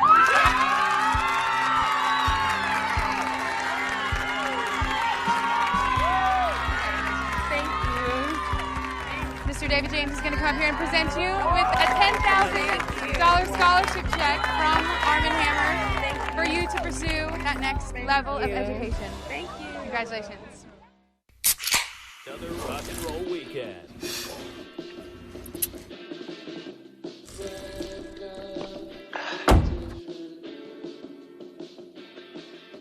Burgers, better with Pepsi. Not just the best, but the very best. Hi, this is Kevin Cash. You're listening to Rays Baseball on 95.3 WDAE and AM 620, your home of the Rays. Blake Snell back to work here in the 5th inning with the Rays leading it by a score of 3-0. And to take over the play-by-play for a couple innings, once again, here's Andy. David, thank you. Snell has been just brilliant so far through 4, and as he goes to the mound for the 5th, he'll face Trevor Story. He swings right through the first pitch fastball, and it's 0-1. Well, Kevin Cash told us before the game that he felt pretty good about Snell against this lineup, albeit a good lineup. I think in part because 2 of the better Rockies hitters are left-handed, in Blackman and Dahl. Swinging a looping fly ball shallow right, and it's the first base runner of the night for Colorado. A little flare single for Trevor Story to open the 5th inning. Be one of the first to experience the brand new left field ledge. The new seating area includes complimentary snacks and drinks. It is available through season tickets and groups. Visit RaysBaseball.com facebook.com/left field ledge for more information on this brand new seating section. Raise up. It's a story with the opposite field single and a changeup away that might have even been out of the strike zone, but he went down and off the end of the bat, got just enough to get into shallow right. The Rockies have their first base runner of the game. Here comes David Dahl. Dahl has a hit every game so far for Colorado. And Snell tried to spin off the breaking ball, but it didn't spin enough. It went up over his head. Ball one. David Dahl, who is a guy that has suffered through some rough injuries. A rib issue held him back in 17. And he was sick at the start of last year. But one thing helped turn him around. There's a swing and a miss. And it's 1-1 strike at the request of his father. He said that while he was watching so much baseball, he watched the Rockies at the time and decided to change where he put his hands on the bat. Not necessarily on the bat, but where in close to his body because of the way Arenado did it. So patterning his stance a little bit after Arenado. Here goes Story. The pitch waddled foul up the first base line sharply. 1-2 strikes. So he held his hands closer to his body because he saw Arenado do it. Tried it. Started to work. He had 14 homers in the last 50 games last year for the Rockies and 9 homers in 24 games in September. So he turned a tough situation into something pretty good. Watched the baseball. Watched his teammate, incorporated it into his own hitting mechanics, and in part he attributes the success to that. No arguing on the results have been much better. Snell pitches in the dirt outside, 2-2 strikes. So 2-2. Grounded to second on the first pitch he saw from Snell his first time. Had 2 more hits yesterday. And already 8 hits of the young season. David Dahl, D-A-H-L. Story at first being held on by Yandy Diaz. As Blake Snell to the stretch will throw to first. Blake doesn't tend to pick off too many guys. He has a pedestrian move to first. Not all that deceptive for a left-hander. But he doesn't forget about the runners either. Rays lead 3-0, top of the 5th. Snell gets the signing likes on 2-2. Step off and throw to first in the dirt and dug out by Yandy Diaz. 2-2 strikes. Trevor Story kind of crawling back to the base. Now let me ask you this question. Well, I was just going to say, Blake's going to ask for a new ball. I mean, most pitchers back in the day would say, I want to keep that ball, but he bounced it into first. Yandy Diaz picked it up and then threw it back to him, and the umpires weren't going to take the ball out of play yet. If you bounce it in as a pitch, they take it out of play. What's the difference? And you've pointed it out too sometimes when they hit it. Now there's a throw to first and he got Story running. Diaz throws down to second. The tag from Adames out at second base. Caught stealing 1-3-6. And Blake Snell slaps his glove. Feeling good about that pick. Well, he was going on first movement. And Blake guessed right along with him. And might have taken a little while to get that ball over to first, but Yandy did a nice job of getting rid of it. And then a real nice job by Willie to go get that baseball and come back and put the tag on Trevor Story. And Snell can work back out of the windup again. 2-2 the count to David Dahl. Snell throws, and he struck him out swinging. It's almost like a double play. 2 outs on 1 pitch and 1 pick. And 2 men retired. That's 9 strikeouts for Blake Snell and 1 more. And you get 1 free taco chips and medium fountain drink at participating area Tijuana Flats locations. Visit KingStrikeout.com for more information. 2 out, bases empty. And leaves it for Ian Desmond. And he struck out swinging. Back and looking at the only Rocky to have not struck out tonight is Nolan Arenado. Here's right-hand batting Desmond. Snell's pitch swung on and missed. It's 0-1. Think of all the swing and miss he's getting in this game, not just for strikeouts, but even early in the count. This stuff must be dancing on its way to the plate. Rays enjoying a 3-0 lead and Snell cruising. He kicks and offers outside and low. 1-1 strike. Desmond struck out on the patented Snell curveball his first time. Here the count is even at 1-1. They give him the gap in left center as Kumar is shaded towards right center. And here's a swing and a foul to the right side. A 96-mile-an-hour fastball, hardest of the night by Snell. 1 ball, 2 strikes to Desmond, who we used to see a lot as a Texas Ranger. And National, too. 1 ball and 2 strikes. Here's Snell ready and dealing. Low and inside. It is 2 balls and 2 strikes. Yeah, he was with the Nationals first and then the Rangers. He was with Texas for just the 1 year in 2016. He got a 5-year deal with the Rockies. He's currently year 3 of that. He came up. Tell you what, it's interesting. He came up when he was signed by the Nationals organization. They were still known as the Montreal Expos. They had a rookie ball and bowling ball for that. Then they moved. 2 balls, 2 strikes. Crowd really getting behind Snell. The pitch to Desmond, line foul to the upper deck, all first out of play. 2 balls, 2 strikes. They're also getting behind Tijuana Flats. They want some more tacos. Desmond, who went to Sarasota High School, born in Sarasota, and still lives there. My neighbor. 2-2 the count to Ian Desmond, but we've never met. Desmond played first base last year with Colorado. Snell throws 2-2, swung on and missed, strike 3. Zunino tags him out. 10 strikeouts for Blake Snell, and he has faced the minimum through 5. We go to the home 5th. It's bottom of the 9th, and here's the pitch. Line drive. It is out of here.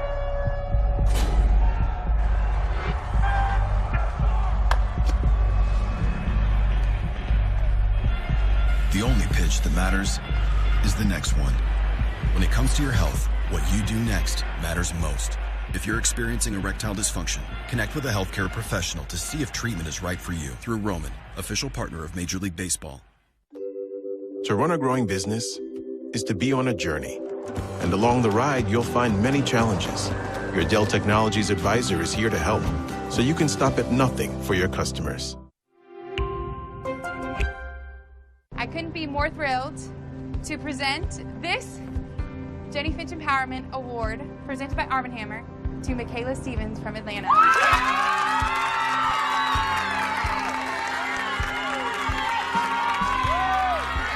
Thank you. Mr. David James is going to come up here and present you with a $10,000 scholarship check from Arm & Hammer for you to pursue that next level of education. Thank you. Congratulations. Baseball cards are all the craze right now, and Loop is the spot to get your sports cards. Loop is amping up your card collection, giving away $10,000 worth of cards, including 2 Mint, Gem, Mike Trout rookie cards. Oh, that guy is... This is the radio home of every Tampa Bay Rays game. 95.3 WDAE and AM 620. By the way, that's 10 strikeouts. You can take your print-at-home voucher from CaneStrikeout.com. The only Cane's Furniture location within 3 days, and receive a coupon for 1 free taco, chips, and medium soft drink at participating area Tijuana Flats locations. Restrictions apply. Visit CaneStrikeout.com for more information. Yandy Diaz hacks to the first pitch and fouls it back to the upper deck. It's 0-1. You know, one thing I'm noticing about Freeland is that there isn't a whole lot of variation in pitch velocity. Like his fastball has been 92 and his slider's been about 87. Yandy with a check swing, the breaking ball there. Now that one only came in at 80, and he went on the swing. It's 0-2. But he is hitting the spots, and he's gotten the Rays off balance here. That was his 80th pitch of the game. Threw nearly half of them in the first inning alone. Diaz swings and misses, strike 3.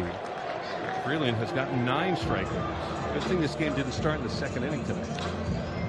Kids can prep like the pros with a set of Daniel Robertson wristbands, courtesy of Moffitt Cancer Center. Fans 14 and under receive the wristbands while supplies last when the Rays close out their first series of the year against the Red Sox on Sunday, April 21st. Visit RaysBaseball.com/promotions for more information. Rays up. Tommy Pham has struck out and walked. Checks a swing, and it's a called strike. 0-1. The Red Sox, as you mentioned, but they are 1-4. And the Orioles, as we're going to see at the beginning of the next homestand, are 3-1 to start the year. No balls and a strike. Freeland hesitates and deals. Right down the middle of the strike is called. It's 0-2. Yankees battling some injuries themselves, and the Rays setting the pace in the American League East. Freeland works on the third base side of the rubber to his windup. The hesitation and the offering. 1-2 the count.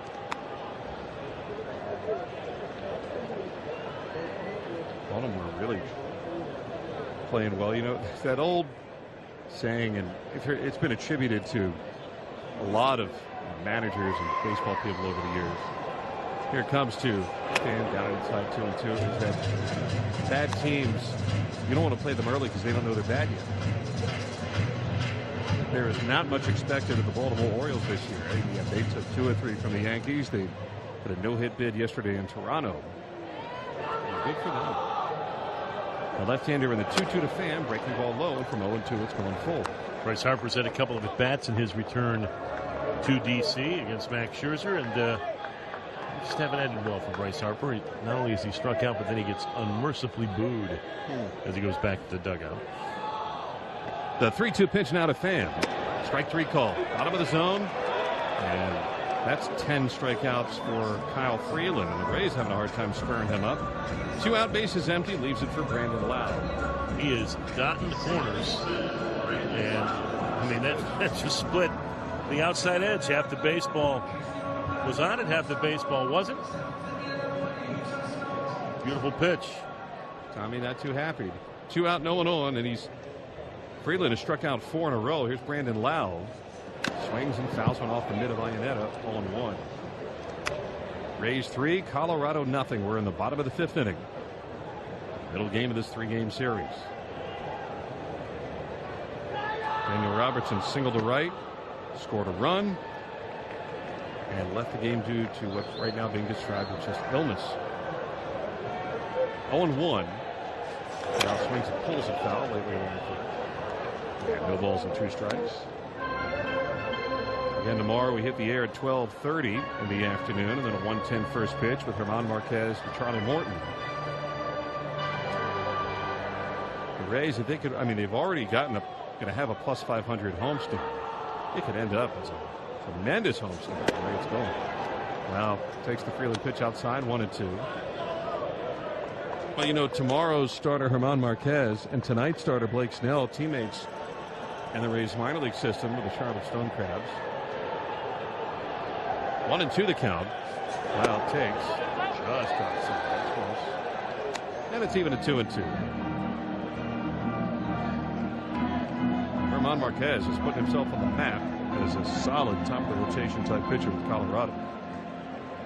We're going to see him firsthand tomorrow. He's a right-hander. 2-2 the count. Freeland comes home to Lau. Half swing foul over the third base dugout and shooting back in deep into the lower. 2 balls, 2 strikes. You know, Mark Topkin wrote about it in Sunday's paper, one that got away. Of course, as he even pointed out, every organization has a prospect that turned out to be very, very good. Ready to do another team. Corey Dickerson provided something good for the Rays when he was here. He was an all-star. The 2-2 to Lau is low, 3-2. What's that? He was an all-star. He was. That's right. And he was a pretty good player for a little while here. That's right. In order to get something, you got to give up something. You can't fleece everybody. You shouldn't, or else guess what? They're not going to make any trades with you. Exactly right. Now a 3-2 pitch on the way to Lau. Line drive down the left field line, dropping for a base hit. Lau's going to turn the corner at first, think about it, and slam on the brakes as David Dahl gets it back in. That's a nice job by Brandon Lau to be behind in the count, work it a bit, and go to the opposite field like he did last night. And the Rays have their first hit since the first inning. Runner at first 2 away, leaves it for Avisail Garcia.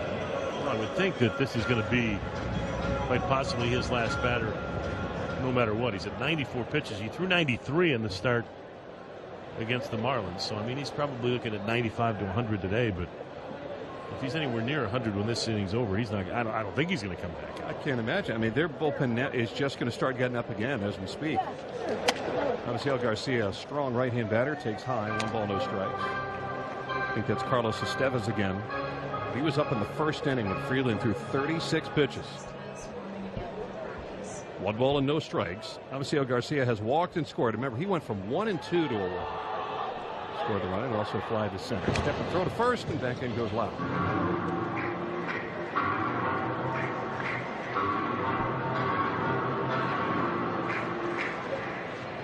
One ball, no strikes to the Rays cleanup hitter and DH tonight. Rays with the lefty on the mound, sitting Choi and Meadows. Lau was not in the starting lineup. All 3 could be in the lineup tomorrow, including Michael Perez also. Probably will catch the day game after nightfall. There's a swing and a miss. Garcia had that. Man, that's a sneaky fast fastball, 91, but he was behind it. Freeland also looks like one of those guys that doesn't throw anything straight. Everything's got a little dart and dive to it. 1 ball, 1 strike. Count to Avisail Garcia. Second baseman Hampson behind the bag, maybe a step or 2 to his left. 1 ball and 1 strike. Lau with the lead. The pitch too low. Chris Garcia, as you might expect, even though he's an everyday player for the White Sox, has had some more success against lefties throughout his career.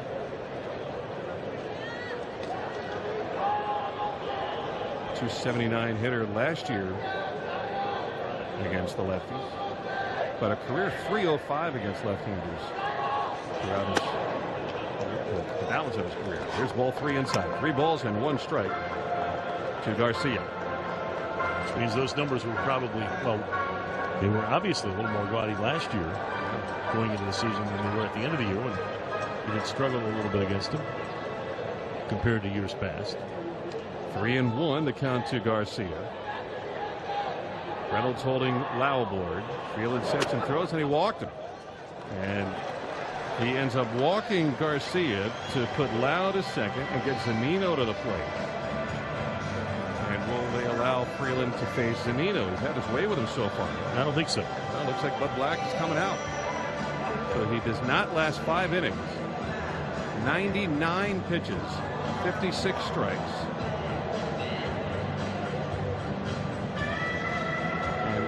Bud Black has not made the move yet. Well, I'm with you. I think he's going to take the ball from him.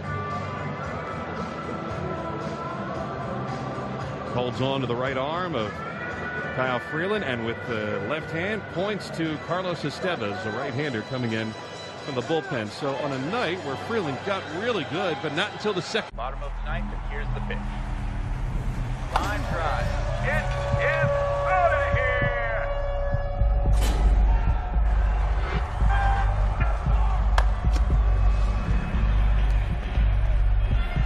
The only pitch that matters is the next one.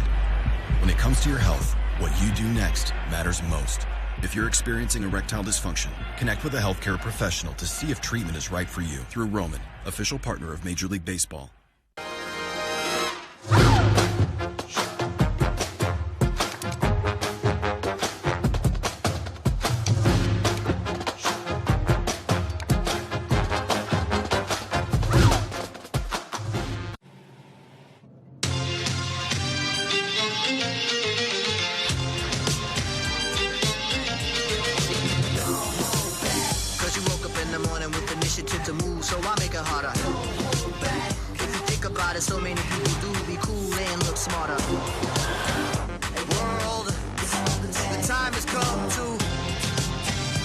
Michelin keeps innovating so the world can move in better ways.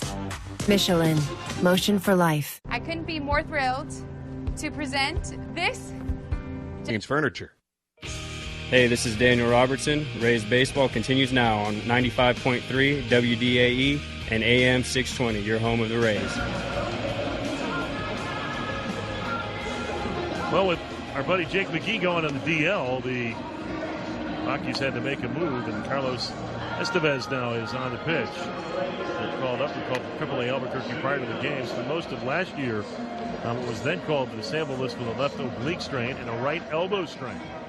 Has not appeared for the Rockies since October the 1st, of 2017. Last season pitched 28 games for Albuquerque, went 0-1 with a 6.35 earned run average.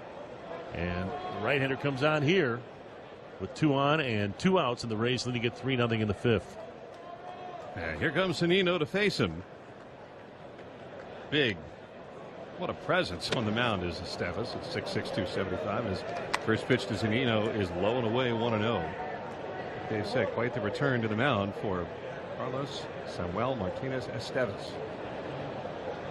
He steps and throws. Zunino looks at a strike on the outside. He's not quite Dylan Betances' size, but he's not that far from it either. 1 ball, 1 strike to the Rays catcher, looking for his first hit of the year. Lau, the runner at second, with Garcia at first. And the pitch swung on and missed. 96-mile-an-hour fastball. Here it is, 1-2. Native of the Dominican Republic. Estevez making his season debut. 1 ball and 2 strikes. Outfield deep and straight away. Here it is. That strike they called. The heart of the plate at 96. And Zunino watched it go by. The Rays have struck out 11 times. They have stranded 5 runners now with 2 in the inning. However, through 5, they lead Colorado 3-0. Back in the 6th inning after these messages. It is out of here. The only pitch that matters is the next one.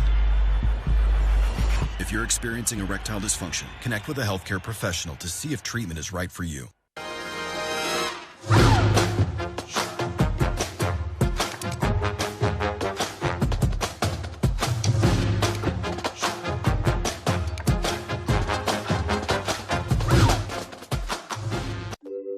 To run a growing business is to be on a journey.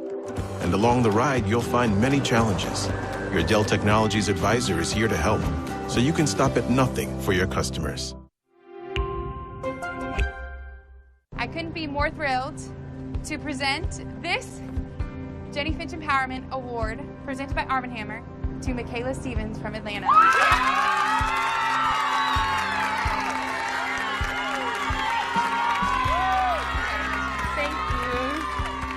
Mr. David James is going to come up here and present you with a $10,000 scholarship check from Arm & Hammer for you to pursue that next level of education. Thank you. Congratulations. At Loan Depot, we know home means everything. As America's lender and the official mortgage provider of Major League Baseball, we fund more than 30,000 home loans each month, saving you money and providing mortgage solutions that are personalized. Way to buy for 50 years. Mr. Softy has been bringing the very best ice cream to kids and families since 1956, and now Rays fans can enjoy it too. Visit one of the 6 Mr. Softy stands located throughout Tropicana Field for treats for the whole family. Mr. Softy, not just the best, but the very best. This is the radio home of every Tampa Bay Rays game. 95.3 WDAE and AM 620. Well, we go to the top of the 6th inning, and the Rays with a 3-0 lead, and Blake Snell will get ready to face the lower third of the batting order for the second time, trying to close them out in order. He has faced the minimum. He has given up 1 hit, but that was erased on a caught stealing. Leading off, it is the powerful Mark Reynolds, and he takes first pitch strike, 0-1. This spot, well, from the number 6 spot and the order down, no one has put the ball in play yet. From 6 through 9 in the Colorado order. There's a swing and a pop-up foul to the right side of the play. And no balls and 2 strikes. When we take a look at the Visit Tampa Bay out-of-town scoreboard with things chugging along on this Tuesday night, first Tuesday of the regular season. The Yankees and Tigers are tied at 1 in the top of the 8th inning in Yankee Stadium today. First, no, that'll have to wait. Baltimore and Toronto. Orioles have a 2-0 lead as they play in the fact the Orioles just got to and are still batting in the 6th. It's Tim Mesa and Toronto. The 0-2 to Reynolds, struck him out swinging. Blake throwing the breaking ball down. That's 11 strikeouts now for Blake Snell. Rays Rookies Kids Club, presented by Outback Steakhouse, has returned for the 2019 season. For just $10, kids will receive a ticket to every Sunday home game, a Rays snapback hat, exclusive offers and a ticket to a Tampa Bay Rowdies, I should say, home match. Set up now at RaysBaseball.com/Rays Rookies. Well, now nobody on. Chris Iannetta pops one up out of play over our booth into the upper deck. The career high in strikeouts for Blake Snell is 13. Struck out 13 Orioles on the final day of the 2017 season. Sign of things to come in the Cy Young year the next year. And this is low and outside 1-1. Some of the other games, Houston with a 2-0 lead in Arlington against the Rangers. Back of Justin Verlander. They're early on, just in the second inning. The pitch from Snell, too low to Iannetta, 2 balls and 1 strike. Kansas City with a 1-0 lead at home against Minnesota. There has not been a home run, unless my scoreboard's up. There's not been a home run yet hit in the American League tonight. Here's the pitch from Snell, and he's low, 3-1.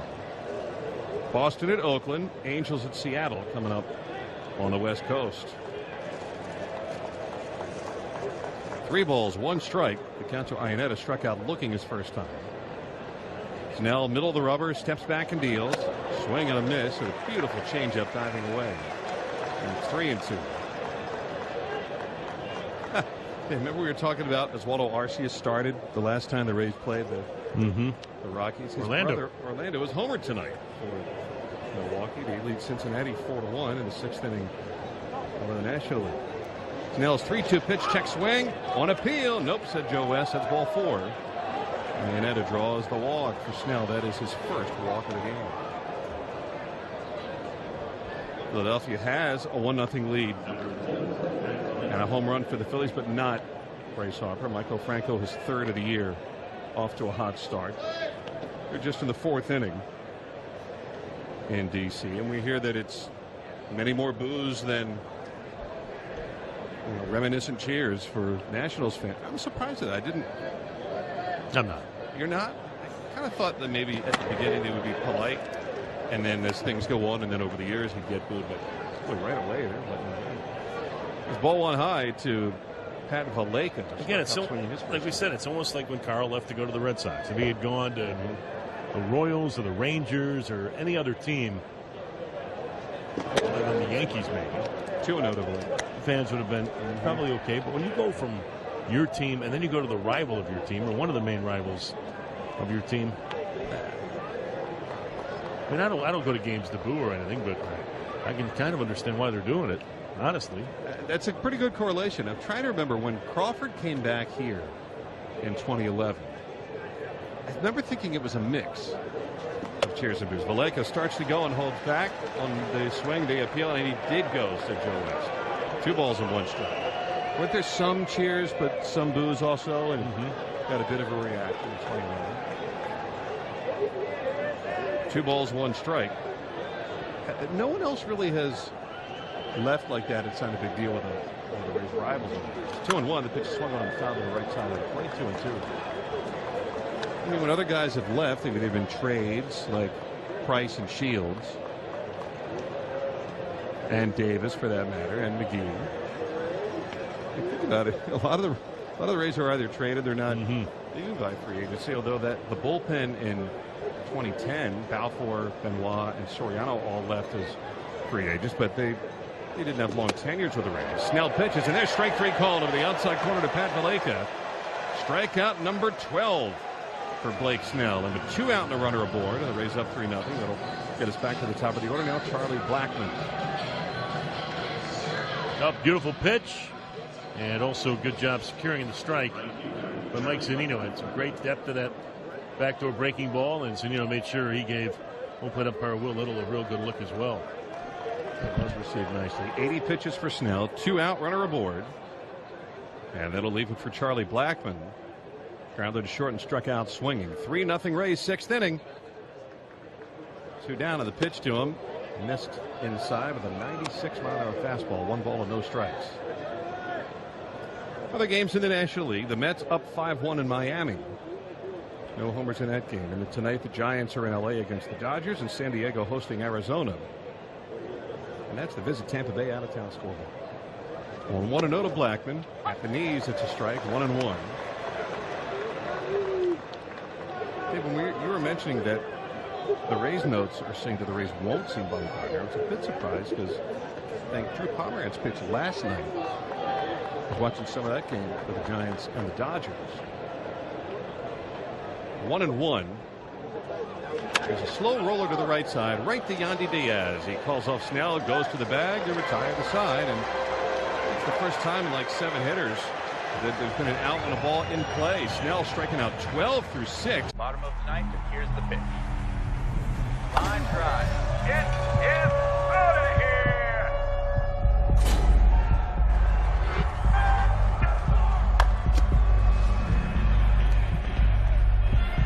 The only pitch that matters is the next one.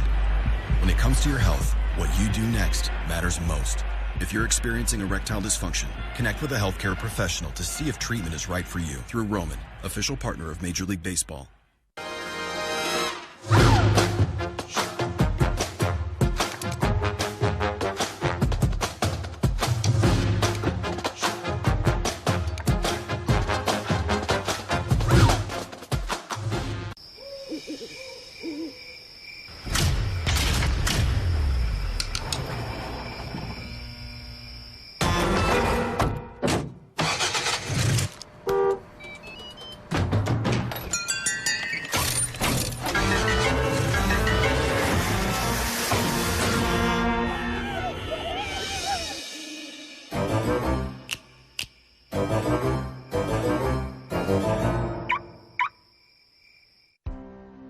I'm so excited to be here to announce this year's Jenny Finch Empowerment Award recipient, presented by Arm & Hammer, Stephanie Vieira from Pattison RBI. Congratulations. Thank you. Arm & Hammer would like to present Stephanie with a $10,000 scholarship check for you to play at that next level. Congratulations.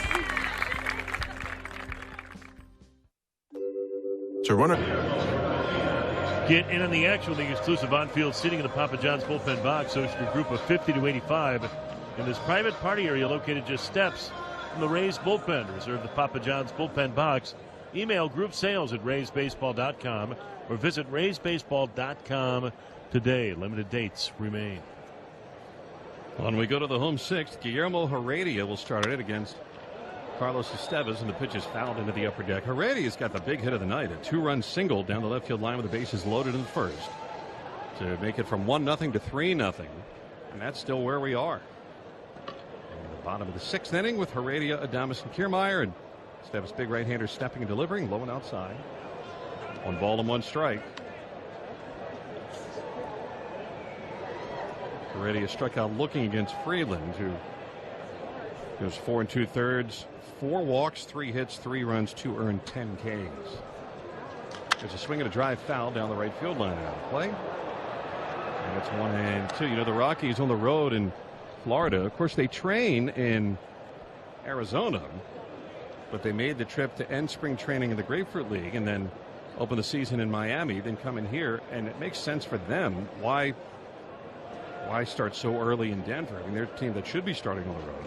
Heredia takes fastball up and in 2-2. Last year on opening day in Colorado, it was 27 degrees at Coors Field, and it really didn't warm up much for over a month in Denver. They played a lot of cold games early last season. 2-2. Swinging a bouncing ball to the right side. Backhanded by Reynolds. He'll underhand to first, and Estevez beats Heredia. The play goes 3-1 and 1. It's nice to be in a comfort-controlled dome, or a climate-controlled dome, I guess would be the best way to put it, because these last couple of mornings you wake up, it's been kind of rainy depending on where you are in the Tampa Bay area. And, well, even the other day, driving to the ballpark, it was raining. You're going, you know for sure you're going to play, no matter what. Love it. And not just that, you know your regular routine is the same. I mean, the hitters are, and the pitchers, they all do their stuff at normal time, when that would obviously not be the case without the Dodgers. First pitch strength to Willy Adames, and it's 0-1. Struck out swinging, grounded to short. Yeah, we're going to be going back to a lot of day baseball, which, I mean, there could be worse things because the teams play so many day games in the Grapefruit League, but really baseball players, creatures of habit. Those of us coming around the game, too. There's a swing and a miss, and down on 3 pitches. That fastball at 98. 2 out, bases empty. And leaves it for Kevin Kiermaier. Rays lead 3-0 in the 6th.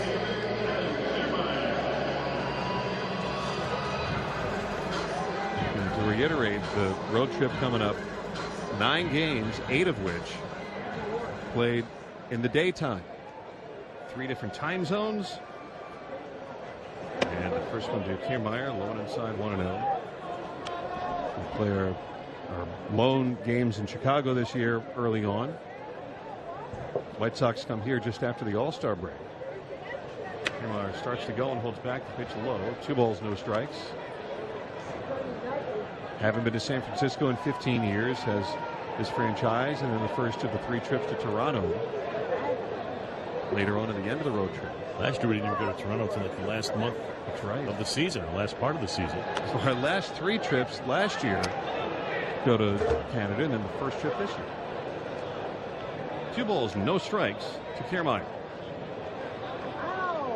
Infield shifts 3 men to the right of second base. Swing and a miss. It's 2-1. Rays hitters haven't looked much better than Rockies hitters after the first inning, and first inning is where this game is living right now. 3-0, all runs in the first for the Rays.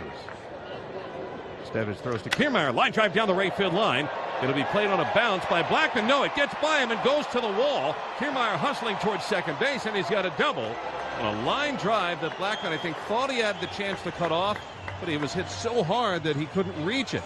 And 2 bags for Kiermaier. It's already the 3rd double of the season for Kevin Kiermaier as well. That banged off of the wall with some authority after bouncing off the turf a couple of times. And as we said, their outfield plays a very deep outfield to begin with, so it's pretty impressive that you're able to get it by him anyway. But speed of the ball off the bat, and the MPH was still going pretty well when it hit the turf, too. It was. Squared it up. Think about it. For both teams, there haven't been that many balls squared up tonight. And here comes Christian Arroyo, who's flied to right and struck out swinging.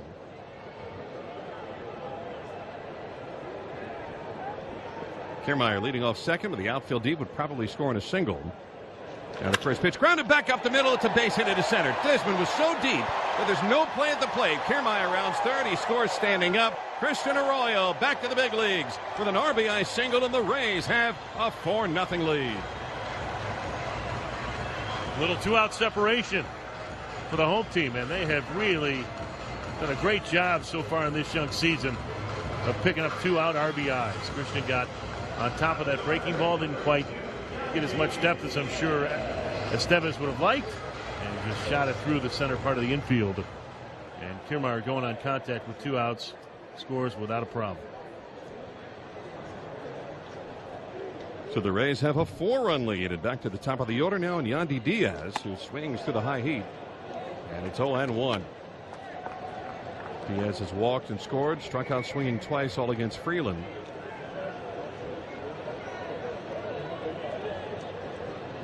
Outfield shitty to the opposite side against Yandy. Estevez pitches. High chop off the plate to short. Charging Story gets the high hop on the run, charging in, and throws to first in time for the out. If that ball landed a second time, I don't know if he would have had him, but Story came racing in and was able to get it about waist high before it could drop. Bottom of the 9th, and here's the pitch. Line drive.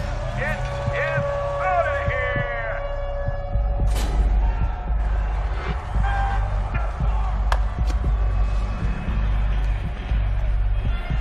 The only pitch that matters is the next one. When it comes to your health, what you do next matters most.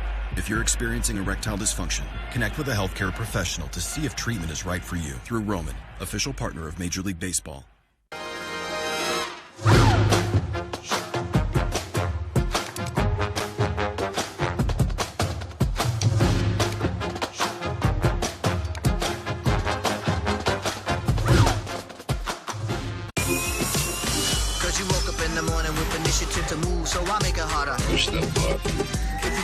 So many people do be cool. Michelin pioneered in Formula E to enhance the thrill of driving electric cars. Michelin, motion for life. I couldn't be more thrilled to present this Jenny Finch Empowerment Award presented by Arm & Hammer to Michaela Stevens from Atlanta.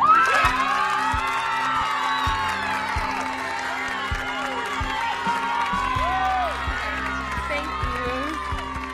Mr. David James is going to come up here and present you with a $10,000 scholarship check from Arm & Hammer for you to pursue that next level of education. Thank you. Congratulations. Brew, perfect for embracing the active warm weather lifestyle. Made in Florida, for Florida. Want to learn more? Visit drinkcoldcoffee.com. Stock up today at your local public supermarket. Geico presents two truths and a lie. 1. Geico could help you save 15% or more on car insurance. 2. The first cheesemakers were entrepreneurial mountain goats. And 3. It's easy to switch at geico.com. You could save hundreds. Goat cheese. Hey, this is Joey Wendell. Check out the Pat and Aaron Show every weekday at noon on 95.3 WDAE and AM 620. The Rays are up 4-0 as we go to the 7th. Back in for the play-by-play. Once again, Dave Wills. All right, Andy, thank you. And Garrett Hampson will lead things off and swings to the first pitch. Didn't get it for strike one. So Wong-O being warmed down the left field line. The Rays pen is quiet. 84 pitches to this point for Blake Snell. He threw 91 in his initial start of the season. Corners are up defensively for the Rays as it's now the long look into the sign of Zunino, and now the lefty ready to go in the 0-1 is at the knees for a strike, and the count in a hurry to 0-2. Again, Blake, if he can get a strikeout before his outing is over, would tie the record that he sent back in October of 17 against Baltimore. And he's one strikeout, one strike away from doing that right here. Ball got loose from the Rockies' pen, and just now, it was almost a strike. It came right to the home plate area. Rolled right over home plate. Sung Hwan Oh. It was a fair ball. It was. So 0-2 the count. Corners are up defensively a bit for the Rays. Now they move back the 0-2. Bounced in. It's 1 ball, 2 strikes. Of the 86 pitches that Blake Snell has thrown, 56 of them have been for strikes. His sequencing has been good. He remembered his changeup today, but his fastball has been, I think, a little firmer than what it was in the opener. We've seen a more consistent 96 with it. See what he decides to do here on 1-2 to Hampson. The pitch on its way.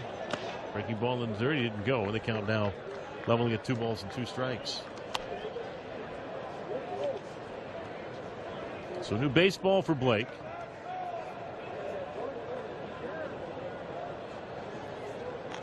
As the lefty rubs it up and now is ready to go to work. 5 hits for the Rays for their 4 runs. Only 1 hit to this point for Colorado. Now the 2-2. It's low, and another ball got loose. And that could have disrupted things a little bit, but now the count goes full to 3-2.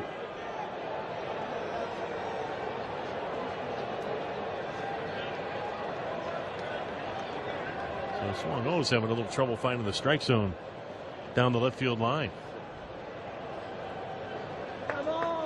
The 3-2 pitch on its way. Swung on, and he popped him up. First base side, Yandy Diaz over near the bag. Now gets underneath it and makes the catch. Round number 1.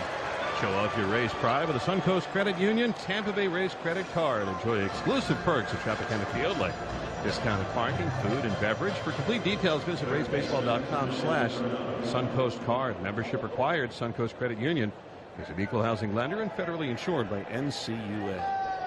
Here's Nolan Arenado. He's 0 for 2 with a couple of ground outs. Just taking a quick peek. Yeah, I think he's the only guy in this lineup that has not struck out yet.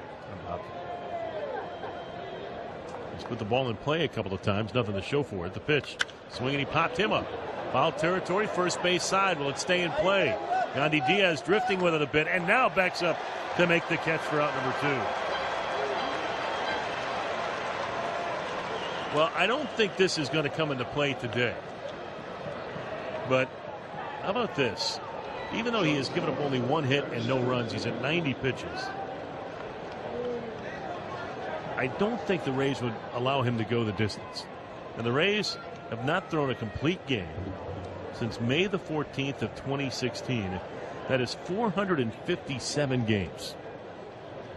And that is the longest drought in American League history. And to think about such a pitching-rich franchise here, As the first pitch on its way here is swung and a miss for strike one.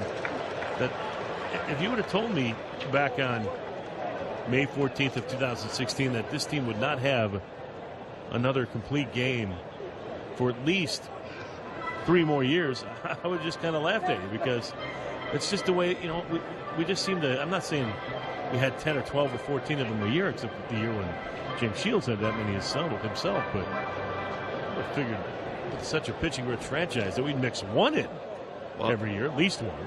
There's been 8 times where Rays pitcher's gone 8 innings. I think the closest in my mind is when Nathan Eovaldi pitched in the Mets. One pitch a little bit low in the count, 1-1 strike to Trevor Story. Florida with a no-hitter and really looked to be just cruising. I thought this is going to break it. This is going to finally get the Rays a complete game, but not that day either. Now the 1-1 pitch, and it's low, 2 balls, 1 strike. Yeah, it just. I mean, they're down across the game. Complete games just aren't really valued that much anymore. Like it or not, rare is the pitcher that goes the complete game. I mean, even now, this is going to be mid-90s to get through 7. I think he's probably in his last inning. The 2-1. Swing and a miss, 2-2. 4-0 Rays. We're in the top of the 7th inning. Story a strikeout, and he has the lone hit of the game so far. Shot one in the right field his last time up. Of the game for the Rockies, I should say. The Rays have a handful. Blake ready to go. Here's the 2-2 pitch on its way. Swinging a foul. Got the fastball up and fouled it back to the screen, and we'll get to do it again. By the way, they're telling us, too, I saw on Twitter that Steven Souza Jr. had his knee surgery today. The ACL, LCL, and a big word, capsule, were all repaired.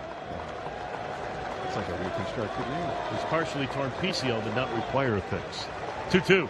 Swinging a foul, and that got a good piece of Trevor Story right there. He fouled it off his foot, and he's in some pain, and they count 2 balls, 2 strikes. Speaking of knee surgeries, our good buddy Fred Manfred, former voice of the Baltimore Orioles, had some knee surgery yesterday and got a chance to text with him a little bit, and he said it's going well. He said the pain is at a minimum, and he wishes us the best. So we wish Fred the best, who lives down here now with his wife Marlene and grandkids nearby. So way to go, Fred. You got through the surgery, and only good thoughts heading your way for a great recovery. I think it's full. I'm gonna have to ask Vinny when I see him on the plane tomorrow, or Joe Bench posterolateral capsule. Sounds about right. So all that had to be repaired, and then he had a partially torn PCL that did not require a fix. That'll kind of heal on its own. So that's some major damage done. And we wish Steven the best in his recovery, and hopefully 2020 will be a better year for him. Pretty bummed we won't be able to see him. The Diamondbacks are coming to town in early May. It would have been nice to see him on the field again. So Story, after being 10-2, looks to be all right. 2 balls, 2 strikes to count to him. And now the lefty Blake Snell ready to go on the pitch. And he threw it right toward his foot. And it missed inside the count, full 3 balls, 2 strikes. A couple of times now in the last handful of years that the Diamondbacks have had an injury to a key outfielder right at the beginning of the season, right before. So A.J. Pollock a couple of years ago got injured right before. I mean, that messes up all your plans if you're. So that's a main cog of your team. Now the full count pitch on its way. Swinging another foul out of play, and Story spoiling that pitch off. So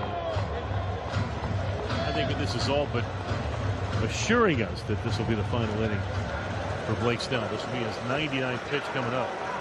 He hasn't thrown more than 17 in an inning. As he gets ready for another 3-2 pitch to Story. Swinging a grounder up the third base line. Diving stop by Arroyo. Now his line-to-line throw in the dirt, not in time. Trevor Story, despite fouling one off his foot, able to get up that line rather quickly. It'll be an infield hit for Story, and that keeps the inning alive for David Dahl. Great job by Arroyo to not just block it, but have it stick in the mid, pop up, and the long throw bounced a couple of times. Trying to see on the replay if Yandy would have been able to scoop it. If he would have been out, maybe not. Story might have beaten that out anyway. So Story picks up the hit. Second hit for Colorado. He's got the only hits. And now David Dahl, who was grounded to second and struck out. Chaz Rowe warming down the right field line for the Rays. It's a 4-0 Rays lead. I want to let the Rockies get back in this game. And Snell ready to go on the pitch. There's a swing and a miss, strike one, left on left.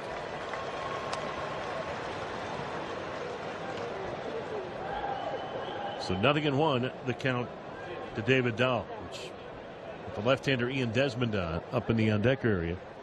This might be Snell's last batter either way. Story down a real big lead at first. And the pitch. There's a strike called, 0-2.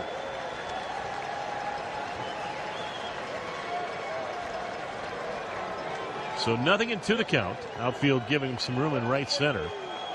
As Kiermaier has drifted over toward the gap in left center, and Tommy Pham is almost on the line and left. Story leads at first. The 0-2 pitch on its way to Dahl. Swing and a miss.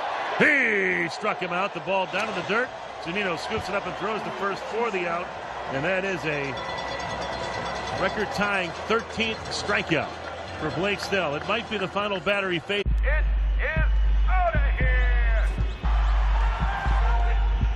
The only pitch that matters is the next one. If you're experiencing erectile dysfunction, connect with a healthcare professional to see if treatment is right for you.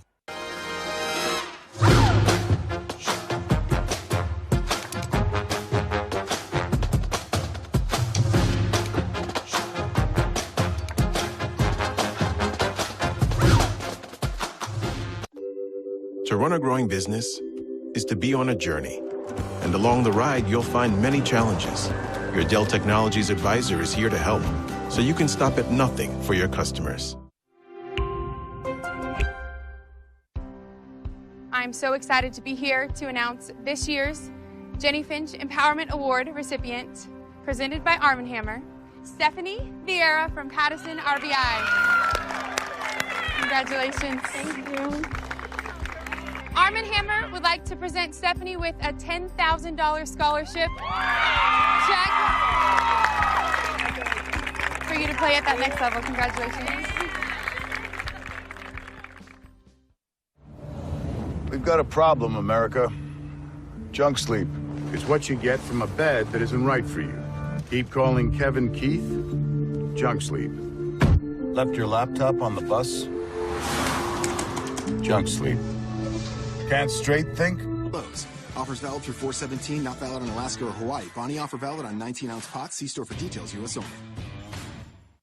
Feeling saucy? Yeah. Then it must be Tijuana Tuesdays, where you get 2 ginormous tacos, chips, and a drink, all for only $5.99. Then try our hot sauce bar. Live outrageously. Tijuana Flats, always keeping it fresh. Hi, this is Jake Freer. Rays Baseball continues now on 95.3 WDAE and AM 620, your home of the Rays. The 7th inning stretch is brought to you by Outback Steakhouse, Aussie Rules. Rays lead 4-0 as we go to the bottom of the 7th with Pham, Lau, and Garcia against the new pitcher, former Blue Jay, former Cardinal, Seung-Hwan Oh. So Seung-Hwan Oh ready to go, and the first pitch is taken a little high for ball one. Yeah, we saw him throw a couple of wild ones in the bullpen, and the ball went all the way down towards home plate. I saw a couple more where they almost did. He was really wild in the bullpen. And then he missed high with a couple of pitches. So he's made an adjustment, but too much so. Last season pitched with the Blue Jays and Colorado. 73 games, 6-3 with a .263 earned run average. The 2-0 pitch to Tommy Pham, and that is outside the count. Now 3 balls, no strikes. A lot of times, I mean, it doesn't necessarily translate, but you're having trouble finding the mitt in the bullpen. Doesn't bode well for what you might do in the game, as there's a pitch that is a strike, and the count 3-1. And then you hear stories like Mark Burley in 2009 had a terrible bullpen and then went out and threw a perfect game against the Rays. So who knows? Next pitch is fouled straight back, and the count 3 balls, 2 strikes.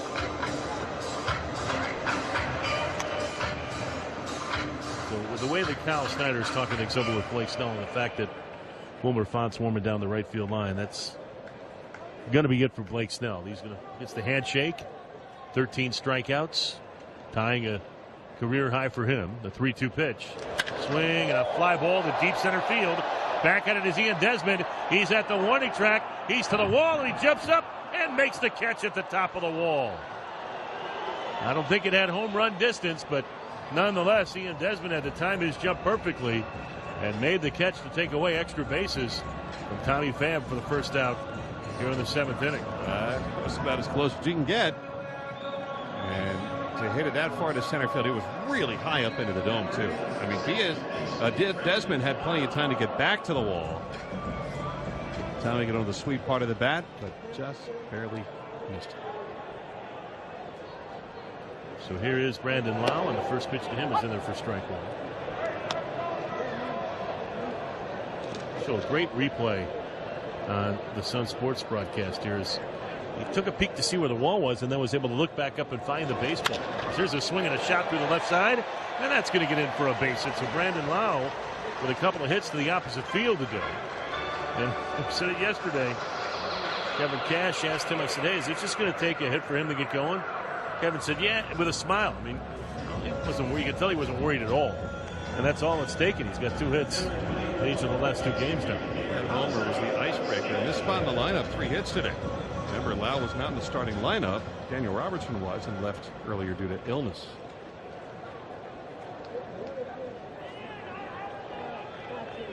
Neil put out a note that for Snell, 25 swings and misses. A career high. So the right-hander working from the stretch, and his pitch is taken a little bit low for ball 1.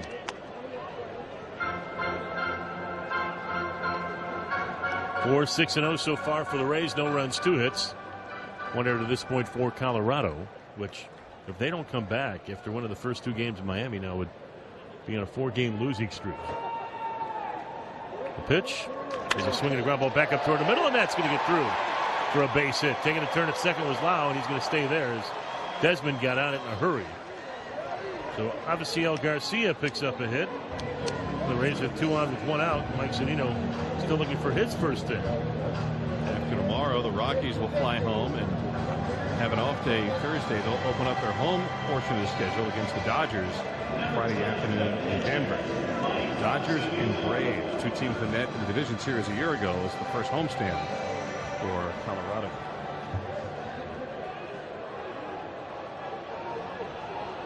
So with 2 on and only 1 out here, Zunino has bounced into a fielder's choice, but that turned into being a big run for the Rays. It started the scoring after his counterpart did not keep his foot on the plate. And the pitch is popped up foul back on a plate to the right side for strike 1. He grounded one to the left side. Third baseman Nolan Arenado probably could have went to second base and started what would have been an inning-ending double play. Instead, he decided to go home to cut off a run. They thought they got the out, but then replay showed that Chris Iannetta did not keep his foot on the plate. The run scored, and then the Rays were able to get 2 more. And the pitch way outside, the count evening up at a ball and a strike. Since then, Zunino has popped out and struck out. Boys in the video room get a big check plus tonight for that spot of Iannetta in video not touching home plate. I'd love to know the mechanics of that point. If it was somebody in the dugout that called it as there's a pitch way outside, or it could have been Yandy Diaz who came in and said, hey, he wasn't on the plate. I mean, maybe we'll find out the mechanics of that either tonight or see if we can get an answer for you tomorrow if we remember to ask him that. Andor really came rushing out of the box when video came in. I never would have pictured that sort of play to be reviewed when they brought it in. Like 2014. Now the 2-1 swing and a miss. That Mike maybe a little jumpy right there. 2 balls, 2 strikes. Guillermo Heredia waiting on deck. Dave on the Visit Tampa Bay out of town scoreboard. Plan your next adventure at visitTampaBay.com. The Tigers just beat the Yankees, got 2 in the 9th, and beat New York 3-1 in the Bronx. And the Yankees with 2-3 record. 2 on, 2-2 pitch is lifted in the air to right field. It's going to push back Charlie Blackmon a bit, but he's got room. Now comes in to get it, makes the catch. Tagging at second, racing for third, Brandon Lau. The throw is going to be late. Lau gets 90 feet on the fly out to right field by Zunino, and now with Runners at the corners and 2 outs. Guillermo Heredia will be the batter.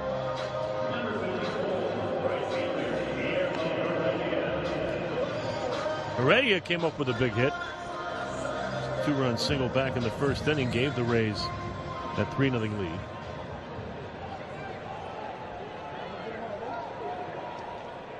And so that opened things up a little bit and really kind of wobbled Kyle Freeland a little bit. But boy, he was able to get his legs back underneath him and kept his team in it. Rays leading at 4-0 here in the bottom of the 7th. The pitch is outside for ball 1. Again, if you're just joining us too, Daniel Robertson left the game with an illness after about the 2nd inning. Rays placing Joey Wendell on the injured list yesterday. Throw to first and obviously unable to get back. And then prior to the season putting Matt Duffy on the injured list. So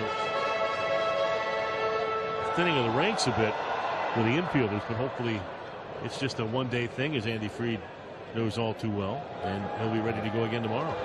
1-0 pitch, and that's taken just outside. The count 2 balls, no strike. Not pleasant when it's happening. I wouldn't think so. When Andy skips free dinners and lunches from the media dining, you know that there's something going on. It's killing me. It was not fun. The 2-0. Check swinging a ball down to the dirt. I don't think he went. And they don't even check, and the count 3 balls, no strikes.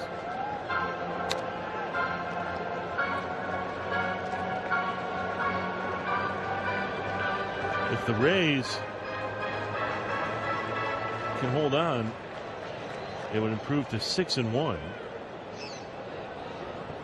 They've already passed their win total from the first 15 games of last year's. There's a strike. And the Rays are going to take and it matches the 4-13 start that we had talked about many times. I don't see whether or not 6-1, where that comes into play. I don't remember highlighting that anywhere. 5-1 if the Rays were to get it. Or maybe even 6-1 if they get there tomorrow, too. There's a pitch fouled back out of play, and New Supply baseballs for Will Little. Sometimes. Tell you what, this would be some homestand. With a chance to finish it off tomorrow. Because all we talked about throughout spring training was that first homestand is going to be a test. And right now, flying colors.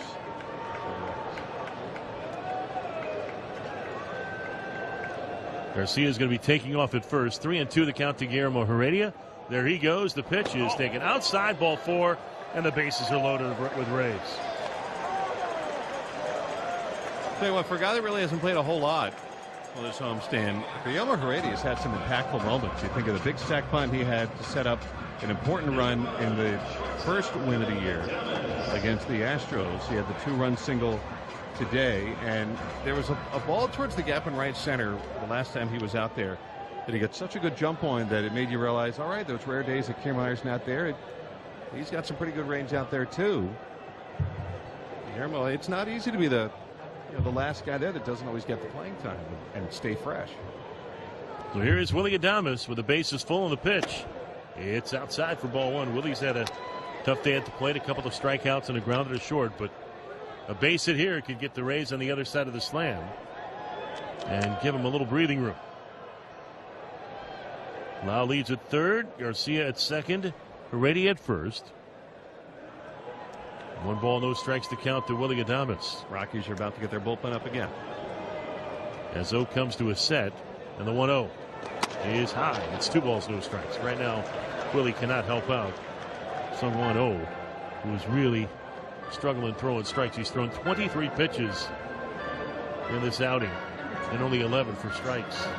Everyday Brian Shaw is back up in the Colorado bullpen. He pitched last night. He really only pitched last night out of necessity when Jake McGee had the knee issue. So good hitters count here for Willie. Still looking for his first run batted in on this young season. Outfield giving him all kinds of room down the left field line. The 2-0 pitch. Swing and a miss. Blew the fastball by him at 91. And it's 2 balls, 1 strike. Well, it might have helped him out a bit. Rays with 3 in the first. Scored another run in the 6th for their totals tonight. Now the 2-1 with the bases full. Swing, and he popped him up. In the shallow right. Hampson going out. Blackman coming in. Blackman says he's got it, and does, and that will retire the side. Rays leave him loaded. We're going to go to the 8th inning. Rays 4, Colorado nothing on the Rays Baseball Network. When it's time to... It is out of here! The only pitch that matters is the next one. If you're experiencing erectile dysfunction, connect with a healthcare professional to see if treatment is right for you.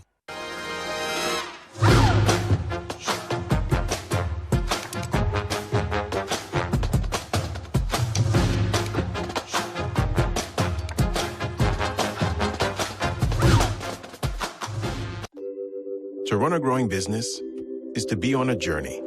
And along the ride, you'll find many challenges. Your Dell Technologies advisor is here to help, so you can stop at nothing for your customers. I'm so excited to be here to announce this year's Jenny Finch Empowerment Award recipient, presented by Arm & Hammer, Stephanie Vieira from Patterson, RBI. Congratulations. Thank you. Arm & Hammer would like to present Stephanie with a $10,000 scholarship check for you to play at that next level. Congratulations. We've got a problem, America. Junk sleep. It's what you get from a bed that isn't right for you. Keep calling Kevin Keith. Junk sleep. Left your laptop on the bus? Junk sleep. And it must be Tijuana Tuesdays, where you get 2 ginormous tacos, chips, and a drink, all for only $5.99. Then try our hot sauce bar. Live outrageously. Tijuana Flats, always keeping it fresh. Hey, this is Tommy Pham. Catch the best race talk with Ronnie and T. Krabs on 95.3 WDAE and AM 620. Rays baseball is always live with the MLB at bat. Follow the action through game day, watch video highlights, track stats, standings, breaking news, and more. Download MLB at bat now. It's your #1 Rays app. And if you have that app, you'd see that Bryce Harper got a base hit, a double actually, that went to the wall in Colorado, or in D.C. And as he got to second base and they were booing, he reached up and just waved to the crowd. So first pitch on its way to Ian Desmond from Wilmer Font is in there for strike 1. Yeah, I mean, there was an interesting tweet from even the Philadelphia Phillies after one of his at-bats. I didn't quite get that, but the right hitter ready. Here's the 0-1. A swing and a miss, good change, good breaking ball. Change speeds on him there. The count 0-2. I listened to some of his press conference today and his return to D.C. and said all the right things and had nothing but nice things to say about the fans and the learners, the owners of the Nationals, and just said how he loved his time there. Just had nothing but nice things to say, and he just got booed mercilessly here. So I think it's on. Now the 0-2. Swing and a rocket down the right field line, giving chase Heredia. Goes into foul territory, and it's going to fall out of play as he couldn't track it. The count stays at 0-2. Rays are back home tomorrow. It's a 1:10 first pitch. Charlie Morton against German Marquez. 12:30 pregame with Neil. If you're making your plans to coming out here to Tropicana Field, we'd love to see you. And a 1:10 first pitch, Rays and Rockies. The pitch, breaking ball, just missed high. And now the count 1-2 strikes. Wilmer Font, a guy that the Rays really have high hopes for.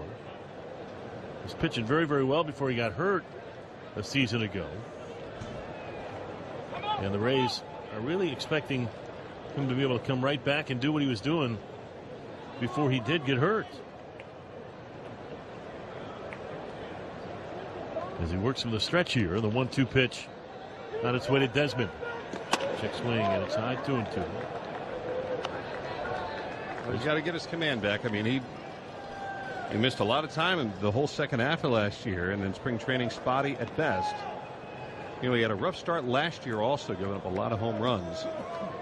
Part of the season with 3 different teams, so got to be patient. He's out of options. He's going to be here. 2-2. Swing a foul back. Well, he yielded 12 homers in 44 innings between the 3 organizations. Allowed 2 homers with the Rays, both solo shots, but only 1 in his last 23 1/3.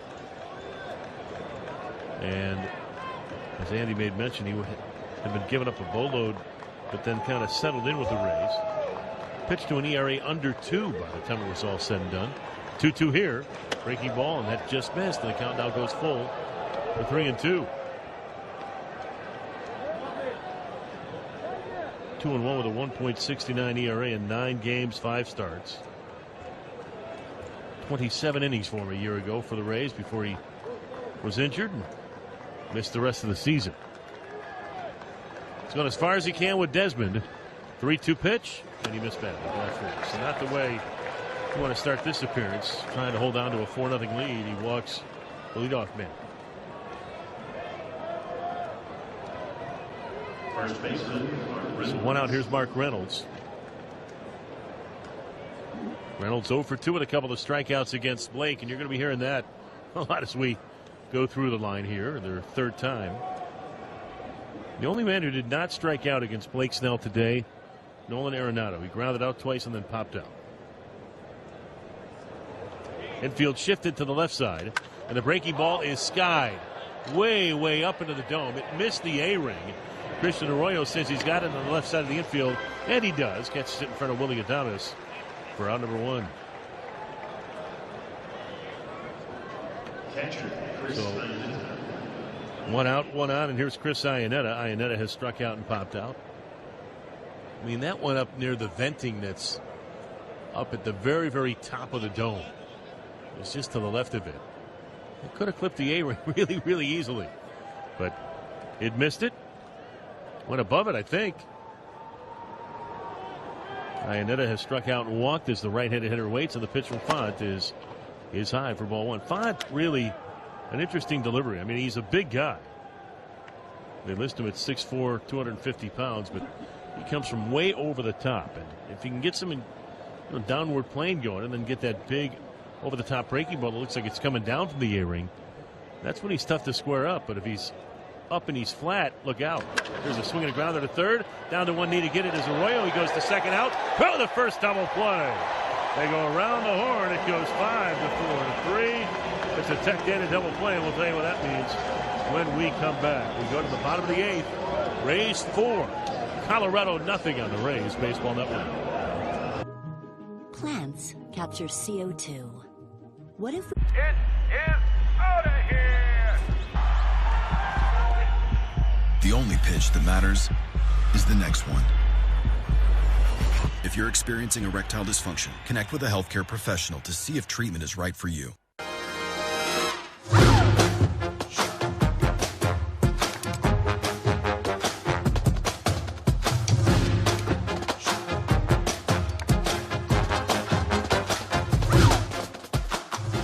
Baseball cards are all the craze right now, and Loop is the spot to get your sports cards.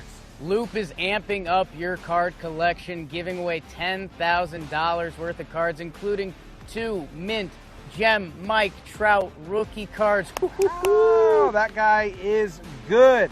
Go to loop.card/baseball, download the app on your iPhone or Android, and you are entered to win.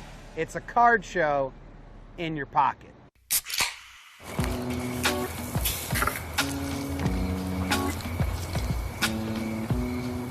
You fired up the grill for 1 hot dog?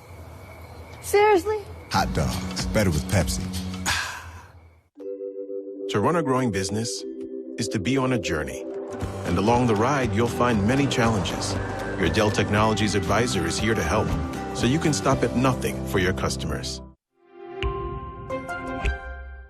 I couldn't be more thrilled to present this Jenny Finch Empowerment Award presented by Arm & Hammer to Michaela Stevens from Atlanta.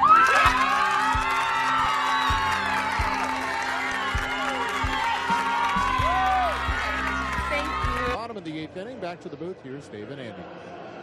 Thank you very much, Neil. As the Rays are 3 outs away from the 5th straight win. See they can add some offense. Brian Shaw, the off-used reliever, formerly of the Indians, and now in his 2nd year with Colorado. With Kiermaier, Arroyo, and Diaz due up. The Rays leading at 4-0, and the Rays get to allow a run. I mean, what's it, 3 straight games allowing 1 run? And now they're outdoing themselves. So with Brian Shaw on the mound, Kevin Kiermaier at the plate, the first pitch is a little bit low for ball one. That was a Tech Data double play, by the way. And with that outstanding play, Tech Data donates another $250 to the Children's Dream Fund, bringing this season's total to $1,250. Learn more about the Children's Dream Fund. Visit childrensdreamfund.org. Here's a shot toward first on a couple of hops, handled by the first baseman, Mark Reynolds, and he gets the bag himself ahead of Kiermaier for out number one.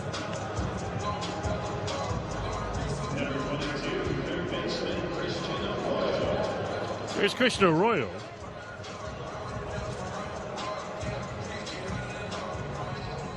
So if we hold on here, I think we're kind of leaning toward chatting with him after the game. He's knocked in a run and made a couple of nice plays over there at third base in his return to the lineup. First pitch to him, and Shaw's fastball caught the inside corner for strike one. 4-7-0 for the Rays. No runs, 2 hits, 1 error, and only 2 men left on for Colorado. Deal one. Swing and a foul at the plate, and the count quickly 0-2. Hey, we were during the offseason thinking it would be a return to San Francisco for Matt Duffy. But as it turns out, it's a return to San Francisco for Christian Arroyo. I mean, he's a guy, a key piece in the Evan Longoria deal. We'll be going back to the 2 pitch almost hit Joe West. He said, nope, it's fine.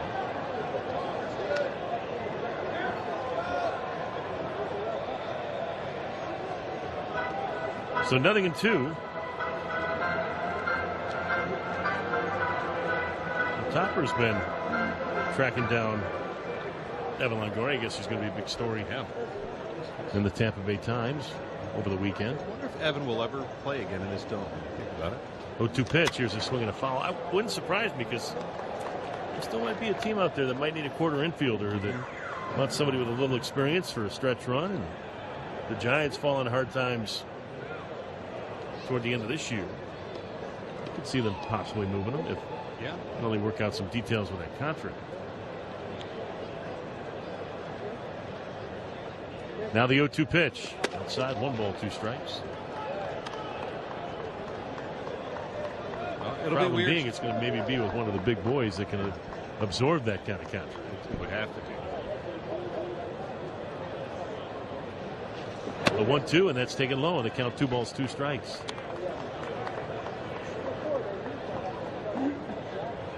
So 2-2 the count.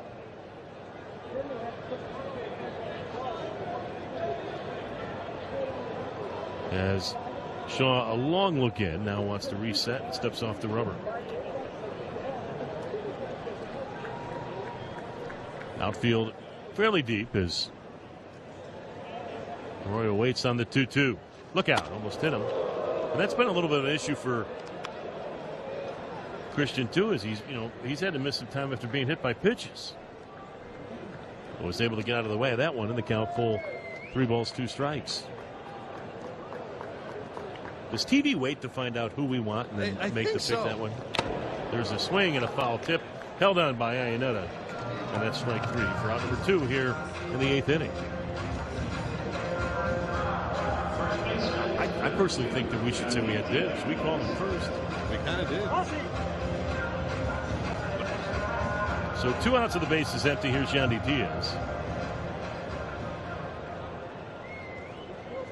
So it sounds like we're going to probably have to wait. Maybe. The pitch to Diaz, and that caught the inside corner for strike 1. Again, it's a 4-0 Rays lead. We're in the bottom of the 8th.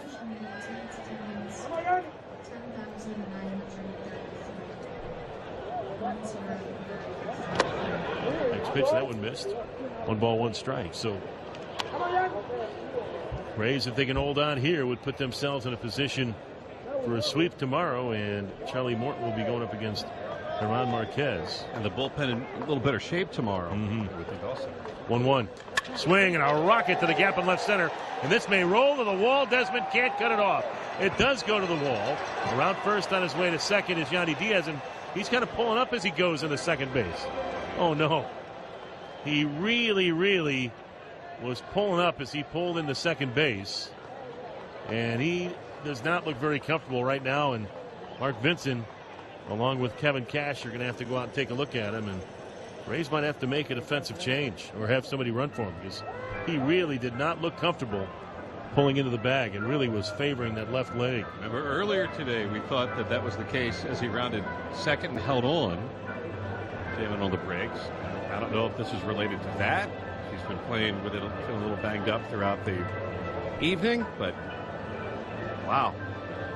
Rays have already lost Duffy and Wendell, and then today Robertson is ill and Diaz looks to be hurt.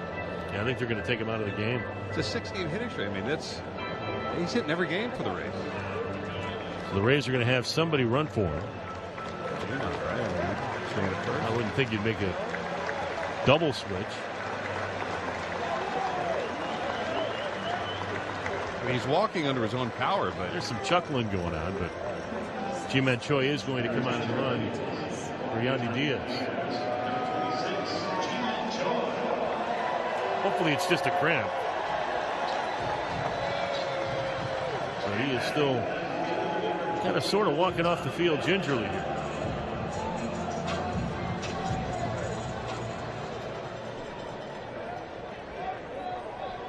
For Diaz, that's his third double of the year as well. So G-Man leads at second. 2 outs. Rays leading at 4-0, and now here's Tommy Pham, and the first pitch to him goes back to the screen, and Ji-Man Choi will advance to third base on the wild pitch.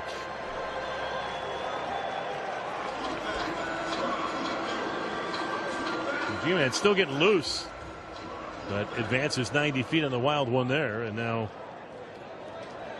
again Rays 90 feet away from getting on the other side of the slam.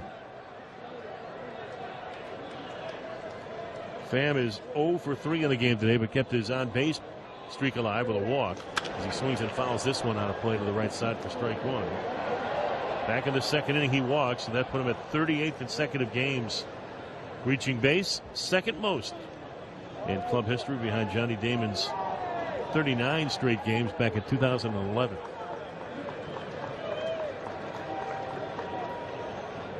Now the 1-1 on its way. Way outside. Now you're able to backhand it and hold on to it in the count. 2 balls, 1 strike. Infield playing the pull, but no shift. And the outfield punching things up there in left and left center. 2-1. Front door breaking ball missed, and the count is now 3 balls, 1 strike.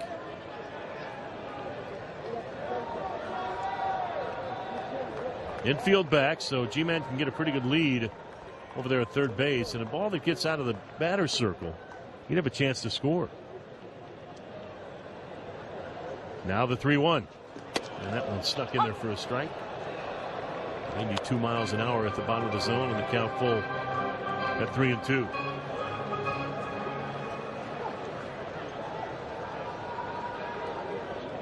So Choi walking off his lead at third. Shaw looking in to get the sign, and the 3-2 pitch to Tommy Pham on its way, and it almost hit him. It might have hit him, and it did.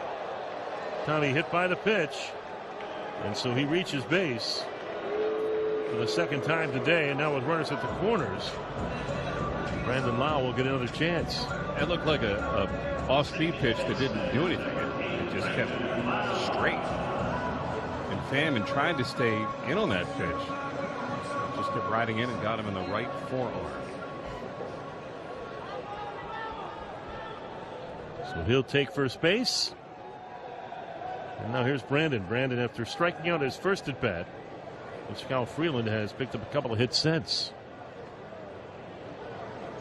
And the first pitch to him, Pham goes. The pitch is taken low and inside for a ball, and Pham will take second base on the stolen base. His third of the year. Leads the Rays.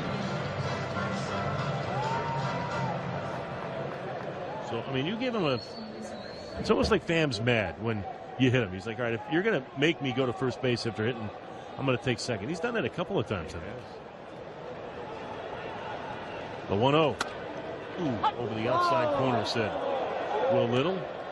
And it's 1 ball, 1 strike. Borderline pitch went Brian Shaw's way that time. 10,933 in attendance today. That probably wasn't a strike, but it was called one. Now the pitch, that one almost got away, almost hit him, and it's 2-1.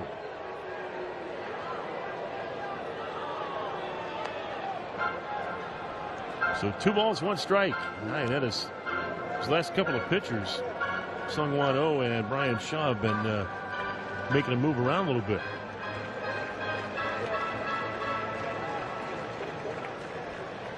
Both pitchers about a 50-50 proposition when it comes to throwing strikes.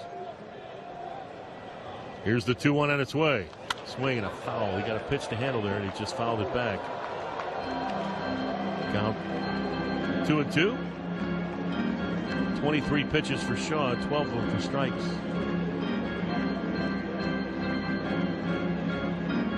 Four nothing Rays. We're in the bottom of the 8th inning for their 5th straight win. Now runners lead at 2nd and 3rd. 2-2 to Brandon Lau, and it's in the dirt, and the count goes full to 3-2. New supply baseballs for home plate umpire Will Little.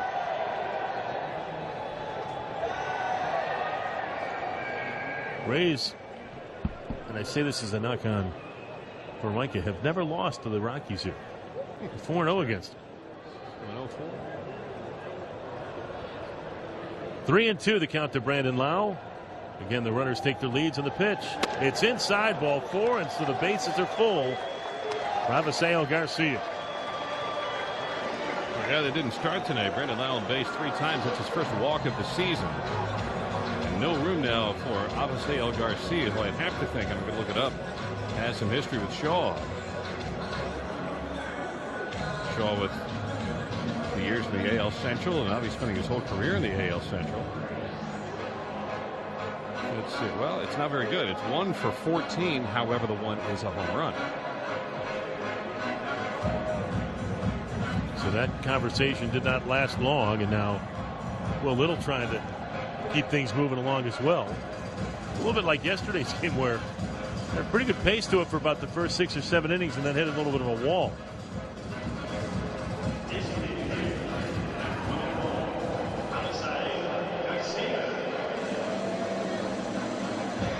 So here is Rafael Garcia. He has walked a couple of times today, singled and then flied to center field. Rays had a chance to open it up in the 7th inning of the bases loaded, and Willie Adames flied out. First pitch to Garcia is outside, ball 1. They left the bases full in the 7th. A man on in the 6th, 2 on in the 5th. They lead at 4-0 though. Runners lead, they're everywhere. The 1-0. Swing and a miss, he just helped him. Swing at a 91-mile-an-hour fastball low, and the count is level with a ball and a strike. Shaw, a bit of a cross-firing right-hander. Steps towards third of it as he comes home. And he thought that pitch was coming right into him. He kept going down and away. Musgrave Woman in the left field pen for Colorado. The pitch is a swing and a grounder right to short, backhanded by Story. Throws to second, and it's in time to take care of Brandon Lau. The fielder's choice that was 6-4. Rays do not add on, but they hope that 4 is going to be enough today. We go to the 9th. It's the Rays 4, Colorado nothing. Bottom of the 9th, and here's the pitch. Line drive. It is out of here.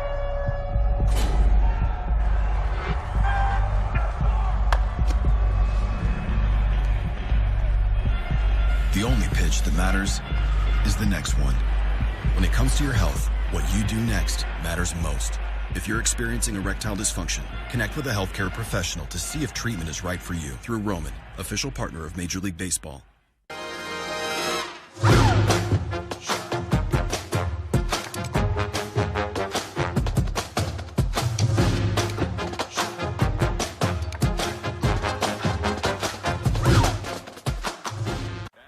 DraftKings Sportsbook has same-game parlays for the NFL season. Okay, even I can do that.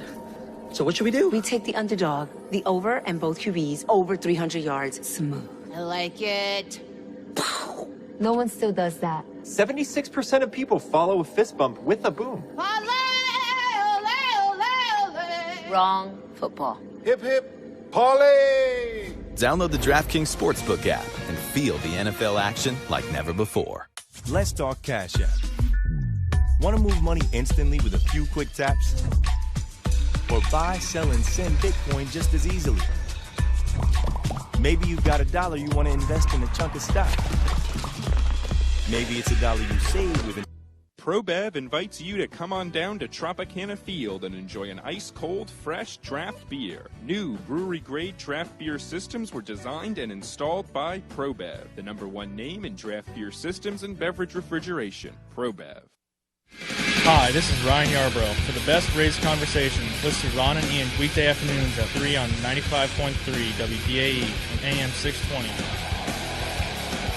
To the ninth we go. Rays up 4-0. Here's Andy. Thank you very much, Dave. A pinch hitter, Raimel Tapia, is going to pinch hit against Wilmer Font with the Rays 3 outs from a win. And the first pitch called strike on the outside. 0-1. Ji-Man Choi remains in, playing first base after he ran for Yandy Diaz. And Font out of the stretch with the bases empty. He throws. Tapia swings and misses. And it's 0-2. Tapia, 25 years of age, from San Pedro de Macorís in the Dominican. A left-handed hitter. And McMahon would have been lefty also. But they're pinch hitting Tapia for the #9 man, the DH, Valleca. There's a breaking ball pulled along first, foul. 0-2.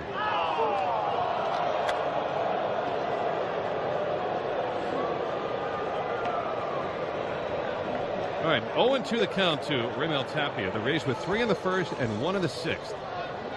In support of Blake Snell, who's on the verge of picking up his first win of the year. First 0-2 to the left-hand batting Tapia. And there's a swing and a foul. See an interesting note from Patrick Saunders, who's covered the Rockies for a long time. Blake Snell, the 4th pitcher ever against Colorado to go 7 or more innings, 2 hits or fewer, no runs, and at least 13 strikeouts. And the guys that have been able to do that against Colorado: Madison Bumgarner, Clayton Kershaw, Shelby Miller, and now Snell. The 0-2 is lifted way up into the air, but not all that deep, into right center field. Here comes Kevin Kiermaier over to his left, and he's under it to make the catch. There's the first out of the 9th inning. This Top Ready broadcast is presented by Authority of the Tampa Bay Rays. May not be reproduced or retransmitted in any form. The accounts and descriptions of this game may not be disseminated without the express written consent of the Tampa Bay Rays. 2 outs to get, and here's Charlie Blackmon, who the Rays have kept quiet in the series. He's 0 for 6. Was hit by a pitch and scored a run yesterday, the only run of the series so far for the Rocks. And here's Blackmon. And first pitch from Font, swung on and fouled back. It's 0-1. Only once in Rays history have they allowed 1 run or fewer in 4 consecutive games. Came in September of 2000 for a not very good Rays team. And they did it against the Blue Jays and the Yankees, 2 pretty good hitting teams. There's a swing and a foul down the left field line by Blackmon, and it's 0-2. Yeah, I like it a lot better when we correlate with what happened in like 08 or 10, maybe toward the end of 11 or 13. But when you start doing the same things as the 02 and the 2000 Devil Rays, sometimes that didn't end well. In this case, though, that's pretty impressive. The Rays would be 4 straight days on 1 run or fewer. Blackmon leans back. It's a letter high, a fastball at 95. 1 ball, 2 strikes. Rays bullpen, 1 earned run in 22 and a third innings to the moment. 1-2 to Charlie Blackmon. Garrett Hampson on deck. Font throws, breaking ball, pulled foul lightly along first. Rays dugout, and first base coach Ron Gideon. 1-2 the count to Charlie Blackmon. Just under 11,000 here at Tropicana Field on the season's first Tuesday. A day game tomorrow. And off we go to the road for the first time. 1-2 the count to Blackmon. Font sets and pitches. That's left from up around his hand badly. Even up, 2 balls, 2 strikes to the Rockies right field. And with Blackmon, I mean, you really don't even see his face much. It is covered with mustache and beard. 2 balls, almost like an 1800 style look. This fine left-hand batter, and the pitch swung on a miss, strike 3. The Rays are now away.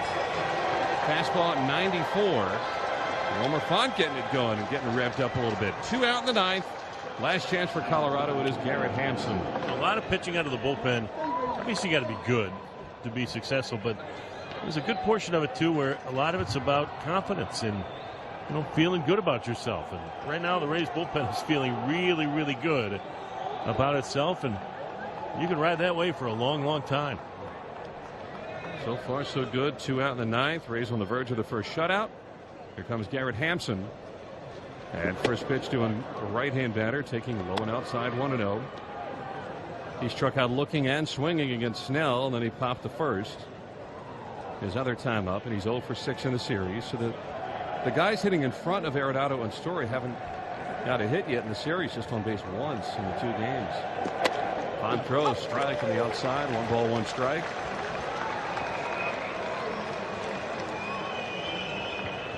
No home runs tonight, but the Rays, the big hits, the 2-run base hit by Heredia in the first, the RBI single by Arroyo in the 6th, and the mistake by Chris Iannetta at the plate, which allowed the first run to come home. On pitches, grounded right to second base. Brandon Lau's down to field. His throw into first is in plenty of time, and the Rays are 5-1 here in the 2019 season. The first shutout of the year. And Blake Snell really never better than tonight. A 2-hit shutout over 7 with 1 walk and 13 strikeouts. And the Rays blank the Rockies 4-0 and have a chance at a series sweep tomorrow afternoon. The Rays win it. They're 5-1. We'll come back and go down into the dugout for an interview right after this on the Rays Radio Network. In collaboration with USF Health and private practice physicians, Tampa General is the region's first and only hospital to be named one of America's best by U.S. News and World Report in 6 specialties: diabetes and endocrinology, gastroenterology and GI surgery, nephrology, orthopedics, pulmonology, and urology, which makes us your best choice for world-class care. Tampa General Hospital. Other hospitals practice medicine. We define it. If Rays pitchers strike out 10 batters during a home game, take your ticket stub or see